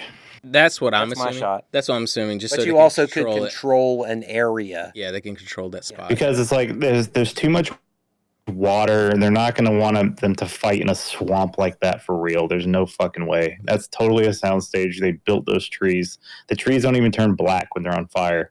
They were built. There's gas running through them to keep them lit as long as they need them to be. Hank Hill's there burning them up. I've got this, Bobby. I'm about to bust. So there you go. McGee, how hot you want this propane? Marcus makes a deal with John Connor that he's going to help him get into Skynet. Mm-hmm. This is the one shot that I actually really do enjoy with the visual effects, because you get to see a little bit of the humanity and machine at play. You see like his little eyes like flickering with the red in it. You see that they do the two-face sequencing here of like half his face has been digitally replaced, and it's mostly just that split. And I thought that was a really nice little sequence especially for a close-up. It worked for me on that one. Now for the wide shot, like Corey was talking about when we first revealed the chest, I think the chest just looks too flat, almost like the game of Operation, where it just feels fucking fake. No, and it's like exposed perfectly with his shirt or his jacket that's pulled open. Right, it's like here's his chest. Yeah, right. Like where's muscle, but here's just skin and endoskeleton, and then we see a little blood pumping and heart. But this is where it's focused on his face, and I think it works here. They make a deal. Marcus walks back into the river. I guess he's gonna swim. I guess that's what he's gonna do. Yeah, he heads off. John Connor just kind of keeps the gun pointed at him as he swims down the river. Well, he still doesn't have trust fully in him yet. But he gives him a way to contact him. I'm gonna overact this scene again. Where's the trigger? He said, What are you? What are you? I don't know. I'm a man. A few moments later. This is where they start their infiltration, right? So the infiltration is going to start. We see that Homeboy was put in a cell. Marcus and Blair, Marcus' identity crisis, Connor's confrontation. They head off, and then they go to Skynet base to save Kyle. One eternity later. Into the heart of Skynet, Marcus infiltrates. So Marcus breaks through. This is also one of my other favorite shots. He gets spotted by one of their drone Terminators, the like first class ones, and he points the machine guns right at him, and they just see that, he's actually one of us. Yep. And you can see how disappointed he is in that information. Like, they won't even kill me. Mm-hmm. Like, so it's that easy. Hoping to get shot at. Yeah, Well, no, he's been, but he's also been trying to protest his humanity the entire time. That's a really good sequence. And then, of course, he doesn't know what he is, and then you lead to this scene where he's just like, rad. Yeah, you can see it immediately on his face, like, all right, I know what I am. Cool. So he infiltrates Connor's on foot behind him or pursuit behind him, but we mostly just follow Marcus getting in there, infiltrating. He's getting to the base, and it's fairly easy for him because now he is exposed as one of them, so he doesn't have to worry. He can walk right through it, cakewalk. He gets to their main terminal. He starts punching in some codes. He basically syncs with their operating system, and he's able to find out and decode the security systems for John Connor to actually infiltrate, and he's able to see it on that device that he gave him. He's like, sick. And like he's able to get in, right? He does that little face like, yeah. He does one of those, and then he starts to do his infiltration. After that, I think this is where the command center is trying to reach out to him and be like, we're gonna bomb the place. You can't bomb the place. There's people in there. My dad is in there. Right. That I can't tell you about. Right. So we're gonna start getting into that section. Yeah, he wants to delay the strike. Mm-hmm. Right. So they're like, no, but their homeboys are like, I didn't hear it. Yeah. I didn't either. I didn't hear it. And he radios out to everyone that could be listening to him. Hey, let's delay it because I'm saying so. The resistance will tell you different. Yeah. And then we're going to the bike scene. Which is, okay. Where we get our callback. I got to get there somehow. The ultimate callback of like, well, we got to do this because it's a Terminator movie. He brings out his tape deck. He punches in the button. You Will Be Mine by Guns N' Roses starts playing? You Could Be Mine. You Could Be Mine. You could be mine. Starts playing, which is a fun Love callback. that video. Arnold's going through the crowd while Guns N' Roses plays. By the time he gets to the end, he's going to assassinate Axl Rose. It's fun. You cut to Terminator Vision, and it says, not worth the bullet. Yeah, it is a fun one. But we get there, we see one of the bikes immediately hear the noise. He starts coming back. It is a fun little sequence, even if it is a little too on. But I was ready for it, and I was welcome. I was like, give me just a taste. And it is the nicest. It is the nicest part with Connor because you get to see, yes, he still has those hack abilities. We see that it's been 18, 20 years of him having to deal with this garbage. He goes right on top. He see his foot go on one part to keep the bike wheel from getting up. I'm guessing they could auto themselves up at some point. And he's like, all right, he starts peeling parts the chip. Takes the eye because he's going to use it later in the movie. So you start to see like, okay, he's already thought it out. Yeah. And I really like that. And then he rides off on this really sick killer bike, man. Yeah, and then we go to Skynet Northgate where Marcus is trying to get into Skynet. Yes, he gets in, and that's where it leads us into where he finds out he's a man. He's no longer a man. He's a machine. He infiltrates, gets us in. He sinks in. He opens up the operating system. Then Connor gets there, and he's like, sick. Well, he kind of sets himself up to like kind of be sacrificed, and then the machines recognize him like, yeah, you're one of us. Just walk on in. Yeah. He gets actually into the control center. He turns off, and then he awakes, and he's completely renewed. Let me just drop one thing in there about the scene with the motorcycle. Yeah. And again, first time watch. It's like, why would the machines build a seat and a throttle? And why would they even make these motorcycles even possible to be ridden Matt, on that's really by a fucked up that you'd bring that up. You're a dick. Here's the thing. You keep giving me shit for bringing up plot holes. Here's the thing. It doesn't even quite have a seat, so I'll give you, it's like he's riding its back. Now, how's he able to make it drive? That's the bigger problem. Anyway, don't get butt hurt. I just had to throw that one out I'm there. just a tad butt hurt. We could say logistically T600s can ride on them. But why would they even need to make it rev? Vroom, vroom. Could they? They seem pretty fucking stupid. They look like pirates. Pirates can ride motorcycles. Let me ride ye steel horse back to me base. It doesn't look like a pirate ship. Where's the John Connor? Hang on a minute. Where are you at? Jack Sparrow. All right, so we cut back to Marcus. He's had a spa day. He's had a at Skynet. spa day. He looks very beautiful. Oh, he's rejuvenated. Yeah, he looks he so got fresh and clean. white all sweat. those little things. They even gave him one of those spa garments. He even got white sweatpants on and shit. And it's almost like a prison like garb, right? It's almost like he's a prisoner to this, and he doesn't even know yet. Oh, the rebirth, but not really. He's still a prisoner. So he comes back. Yeah. He's looking shiny. This is a callback Sarah Connor. Sarah Connor. Yeah. Well, also for the first scene, he's a prisoner. Yeah, he's a prisoner. It's a callback to that because This is the third act callback. So this is where we see Skynet communicating to him, and it takes the form of Dr. What's her name? Keegan? You got it. Keenan and Kel. She's Dr. there. Keenan and Kel. Yeah, Dr. Keenan and Kel's there. But he's taking the form of whatever pleases him the most. Welcome to Good Burger. Oh, the Good Burger. Skynet's got one. So this is your ultimate reveal scene. This is where she's revealing, or Skynet's revealing everything to him. This is where it plays its Welcome to Good Burger. exposition card, explaining to him what his purpose was not to kill Kyle or John, but to actually lure them in. So they could do it. Which Skynet, maybe not the smartest choice. You did build the perfect infiltration unit. He could have easily. It was. They are so hyper focused on slick. precision. Yeah, that they're not just thinking like. You're so. He could have killed them both. Finish the thought. You could have already done it. It's perfect. You're right. You're so focused. It's like when you see these people like so focused on developing one thing and then they overlook the one easy solution. She even thanked him. She was like, "Thank you," but he was like, "No." Yeah, well, he doesn't like being played. Right. Because he's not in control. Right. And that's a big part of his life.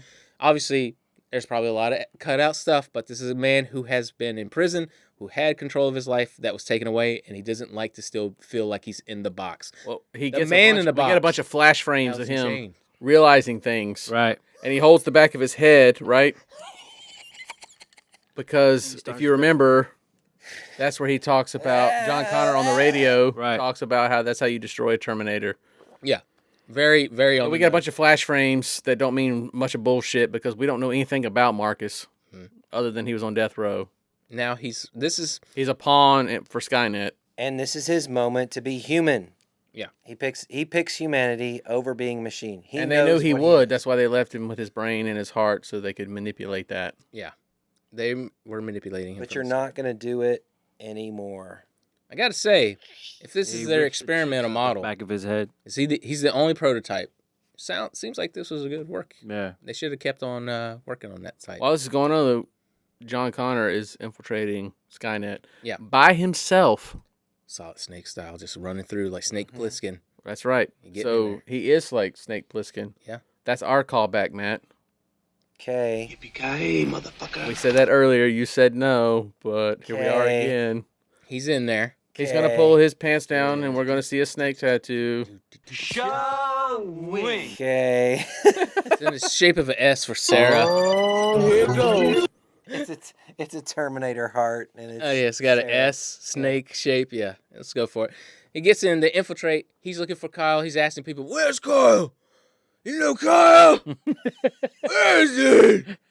Where's Kyle?" Like he's just doing that by every single person. And they're just manic. They're all manic. Where is he?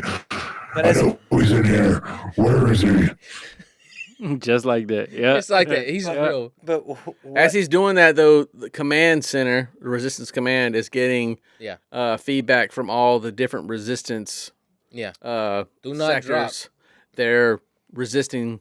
They're not going to move forward because resistance. John Connor asked them to stand down, and that's what they're doing. Yep. So the command center is getting very angry at this point while John Connor is looking for Kyle Reese. Well, he did do the cool thing. He brings out that little eye that he got off the motorcycle. He scans it so he can get into spots that would be locked out to him. He unlocks all the gates in that time. The resistance is resisting the actual leadership and the attack, and he's screaming in the hallways looking for his, not much sneaking around left, but he's screaming in the hallways looking for his dad. Catapults down, not catapults, but slides down into a very clean laboratory, which is very contradictory to what we fucking saw earlier in the opening. Yeah, laboratories have to be clean, Beasley. Well, they were doing experiments on humans in the fucking sewer in the beginning. Well, that's because that was bombed out. That's a different. Okay, that's an experimentation. All right, well, this is where the bike, lots of R&D. The bike that he took the fucking eye off of. Yeah.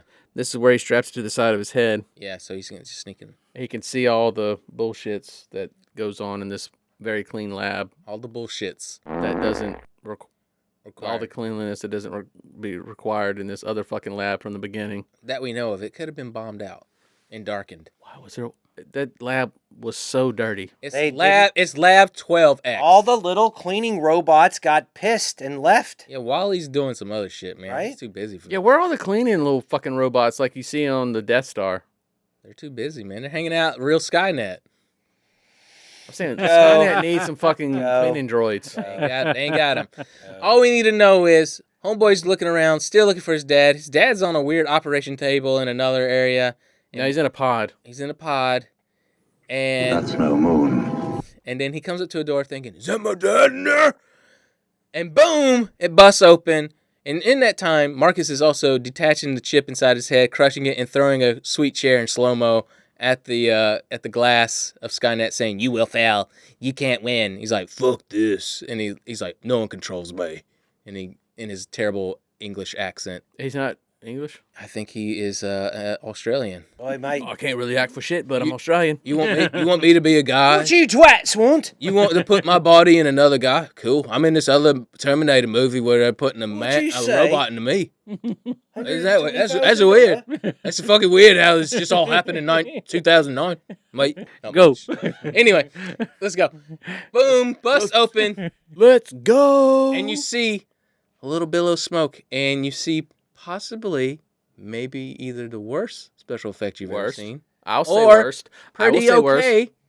And people are being mean, or it's actually aged okay in the time frame we've seen it. Okay. It was decent. So No, it's not. It was. Of That bad. 1984, Arnold Schwarzenegger walking out as a prototype T-800. Dun dun dun dun dun. Through the smoke, you see the face, you see the eye, and he's naked. A big old naked man. Big old naked Arnie. So all they did was they got a bodybuilder who had the same physique, which I will say, guy modeled himself pretty much off Arnold's physique. Pretty good shape. Looked almost exactly the same. And then they digitally looked at a bunch of old photos of Arnold in 84 of the movie and tried to replicate it as close as they could. They didn't have the bust then. I think they only had like a partial bust, but it was from Terminator 2. So they tried to use whatever they had from Stan Winston's team still left, and then they modeled it off their photos and put it over top of this actor's face. And the X-ray gives him credit as Arnold Schwarzenegger as Arnold. Yeah. Well, it's me. It's me, then he bitch. proceeds to throw John Connor around the room Like a fucking rag doll. Yeah. Ragdolls that bitch. And I'm sorry, Impact 1 would have like broken like 5 ribs and maybe, dislocated your shoulder. He's having PS. But he's like, "Huh." He's having oh man. Oh, wait a minute. Before this, Skynet destroys the command submarine. Oh, Well, yes. because We forgot about that. Skynet knows the location of everything through the process. Through the And process. So Skynet is striking back. Right. Like, you infiltrated, got the information we needed. Now we got you bringing him back here. So now we got all the information. They strike that. Boom. Gone. But then we're back into what we're really here for, which we didn't expect to happen, but we kind of expected to happen. We see an Arnold in full flesh, 3D man. But as this goes down, you take a dark turn, which is perpetuating other Terminator movies. Yes. Which is, they thought they had Skynet, they didn't, and Skynet strikes back. Yes, they're in there. Yes, he's dabbling around. Yes, he's going to save John Connor, but the situation is grave and probably worse than it was before. All right. Yeah. Because we know what the future, which is in the past, is. John doesn't know in those moments what's supposed to be real. Kyle's got to grow to be a man, so they're going to be fucking with it for another 10 years. All right. Yeah. So, we know Kyle's going to live because Terminator 1 and that shows us a clip into the future in 2029. Yes. Where they have lasers. Right. So I was kind of disappointed with this movie. We get lasers. No lasers, no plasma. No laser You got guns. 10 years, bro. 11 years, I know, bro. but I want some fucking lasers in this movie. Okay, I didn't understand. get I 'em. understand. I feel you. Could have at the end we could have destroyed a Okay. Terminator with a laser. I get your emotional attachment.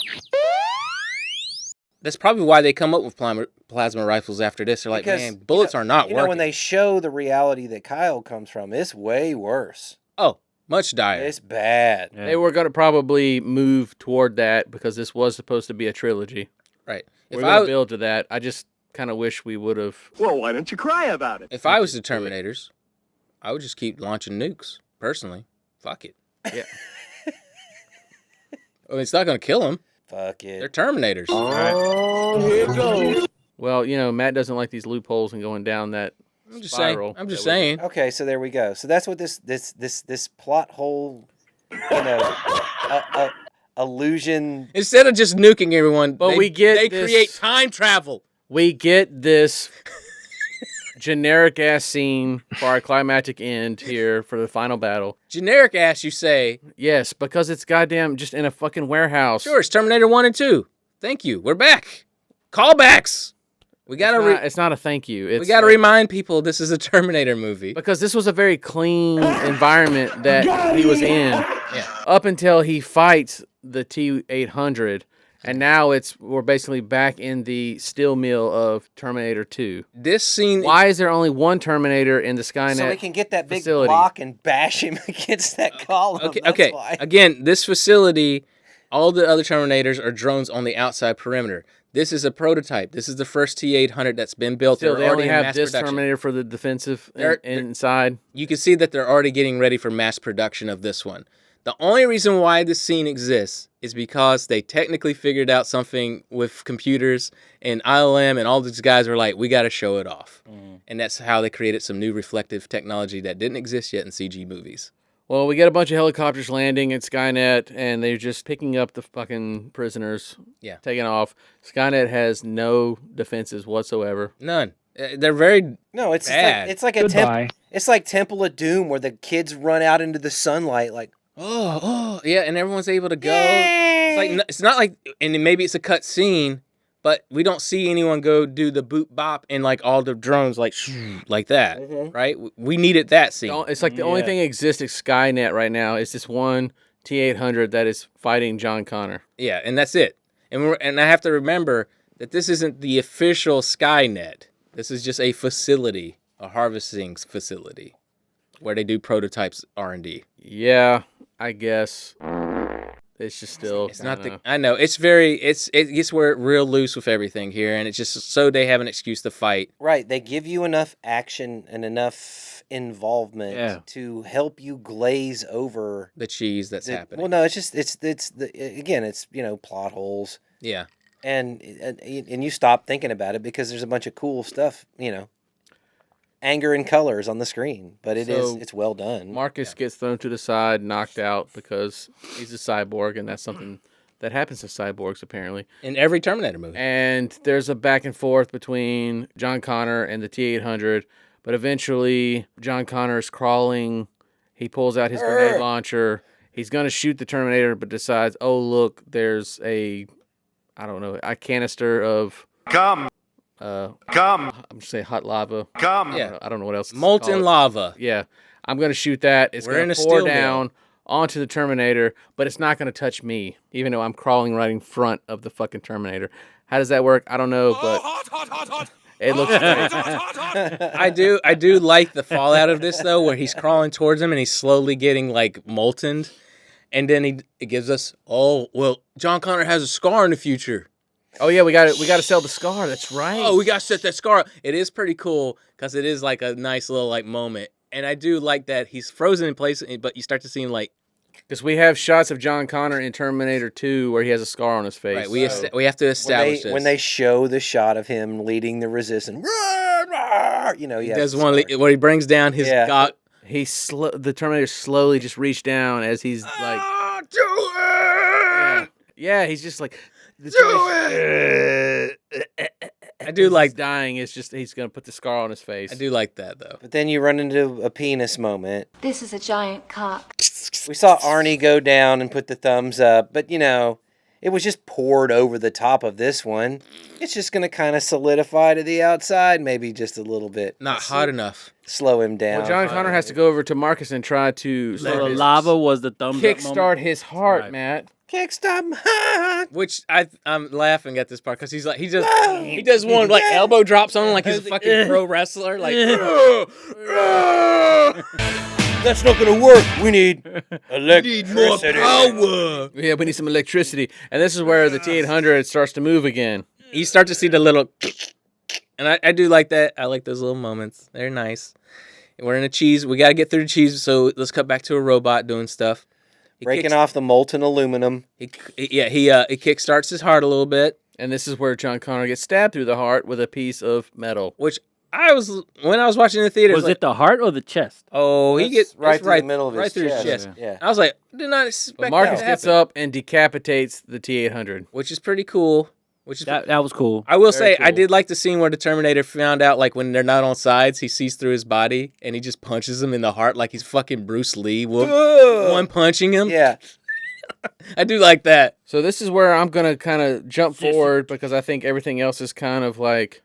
we understand what's going on. Pretty blasé. So we're back at the Resistance. John Connor is dying. He needs a new heart. The controversial moment. Right. Marcus decides to say... Controversial? It is, because for two reasons. There's two endings to this. The ending that they released was that John Connor's heart is no more, and Marcus decides to give him his heart. He needs A chance to do some good. Second chance. Everyone Second deserves a second chance. chance. I'll do it.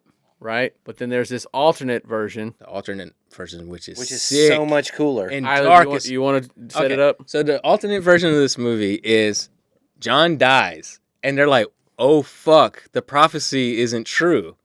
How do we keep this, shtick up? How do we keep the propaganda going that he is our leader? He's going to be the one that stops Skynet?"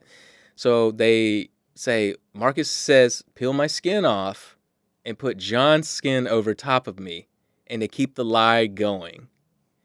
And I'm like, that would have been the greatest. And Marcus learns to talk like this. The version of this story, because we already know what's supposed to happen. And if this series kept going, this would have been a great, oh man, what happens next? This is filmed? This is filmed? I think it was only boarded. Oh, okay. It may have been filmed only portions, but then so many arguments were probably, again, producers got involved. There was so much meddling with this movie that I think they just either scrapped it right on set when they were going to film it and say, no, we can't do it. We got to have a happy ending. Because that would have made people, how many people would have got pissed? This movie's already so bleak. The Terminator I nerds agree. would have got pissed. This ending would have sucked for this reason, because this movie is already so bleak. Yeah. We need John Connor to live. He needs to be the prophet. If we watch Terminator 3, Yeah. we already know that he's going to die. His wife's going to take over. Yeah. But we need all that to happen. Like, if I'm going to watch another Terminator Salvation movie, I want to see John Connor have Rise. rise. I want to see him redemption. raise his kid. Yeah. I want him and Kate to prosper. I want them to fight the machines and win. Yeah. Right. Not necessarily win, become equals with the machine and still be fighting them on some sort of level ground. Yeah. That's things I want. And then with this ending, it's like a machine takes over John Connor, the prophet. All right.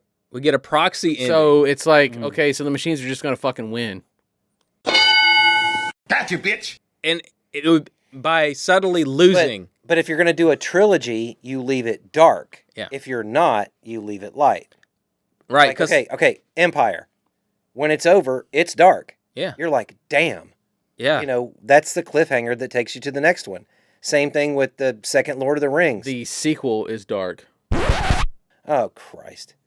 But no, okay. This is like New the Hope is fourth not. one. So- this is the fourth one. You're going to make 3. You can go dark. This is at a the new end of the trilogy. Okay. Then that's this whole sequence where he fights the Terminator in the molten lava should have happened in Terminator Redemption, I guess, at this point, right? So if we wanted to continue that type of story, because you feel short-sighted because you got to like Marcus if you were on board with the movie, and he's immediately removed with an unlikable version of John Connor.